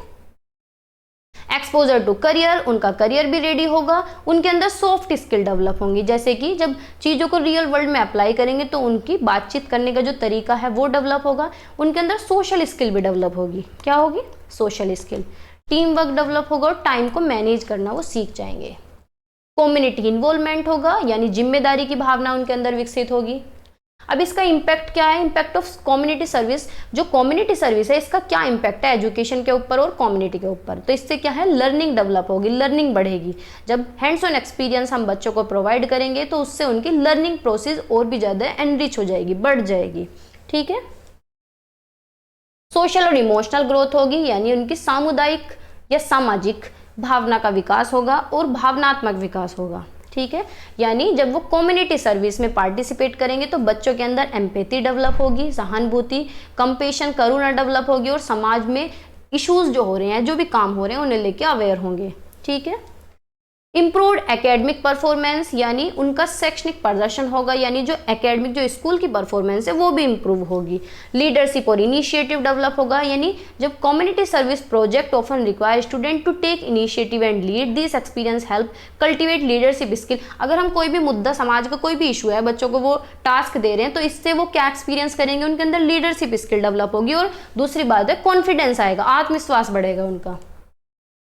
ऑन कम्युनिटी की बात करें तो लोकल नीड्स, जो लोकल इश्यूज हैं वो पूरे होंगे, सोल्व होंगे। Stronger communities, building stronger communities, यानी मजबूत समुदाय का निर्माण होगा। यूथ एंगेजमेंट और डेवलपमेंट, यानी सभी लोग जुड़ेंगे, सबकी एनर्जी जुड़ेगी, नई क्रिएटिविटी होगी, एक फ्रेश पर्सपेक्टिव होएगा लोकल इश्यूज के अंदर। पॉजिटिव रोल मॉडल्स होगा, यानी जब बच्चे पार्टिसिपेट करेंगे कम्युनिटी सर्विस में तो become role model for their peers, अपने दोस्तों के लिए रोल मॉडल का काम करेंगे, या फिर यंगर चिल्ड्रन के लिए रोल मॉडल बन जाएंगे, है ना। बस खत्म हो गया। ठीक है। तो होपफुली क्लास आपको अच्छी लगी होगी, काफ़ी लंबी क्लास हो गई है, जहां आप जो क्लासेस, जो टॉपिक आपने देख रखे हैं और आप नहीं पढ़ना चाहते उन्हें कट कर देना, बाकी स्पीड बढ़ा के देख लेना। कुछ टॉपिक जो नए हैं उन्हें देख के चले जाना। जिसने मतलब जिन भी लोगों ने ये क्लास देख ली और कल वाली देख ली, 2 क्लास अगर आपने देखी है और अब तक कुछ भी नहीं पढ़ा है, तो इन 2 क्लास से आपका पेपर हो जाएगा, इनसे बाहर कुछ भी नहीं आएगा। एक आधा क्वेश्चन मुश्किल से बाहर आ सकता है, वैसे आएगा नहीं क्योंकि इस बुक के अंदर और टॉपिक ही नहीं है, तो आएगा क्या। तो ये 2 क्लास अगर आप देख लेते हैं तो पेपर आपका पास हो जाएगा। ठीक है। आप लिख सकते हैं अगर आपने अब तक भी कुछ नहीं पढ़ा, बस ये 2 देख लो क्लास, एक आज वाली और एक जो कल अपलोड की है शॉर्ट और वेरी शॉर्ट की, यानी मैराथन पार्ट 1 और ये आज पार्ट 2 होगा। ये 2 पार्ट देख लीजिए, बस बात खत्म। फिर आपको ना बुक पढ़ने की जरूरत है, कुछ भी पढ़ने की जरूरत नहीं है। तो बाय बाय, टेक केयर, पढ़ते रहिए, मुस्कुराते रहिए, मेरे साथ जुड़े रहिए। चैनल पे अगर नए हैं लाइक शेयर सब्सक्राइब आप कर ही देते हैं, और PDF मैं आपको प्रोवाइड करा दूंगी। ठीक है।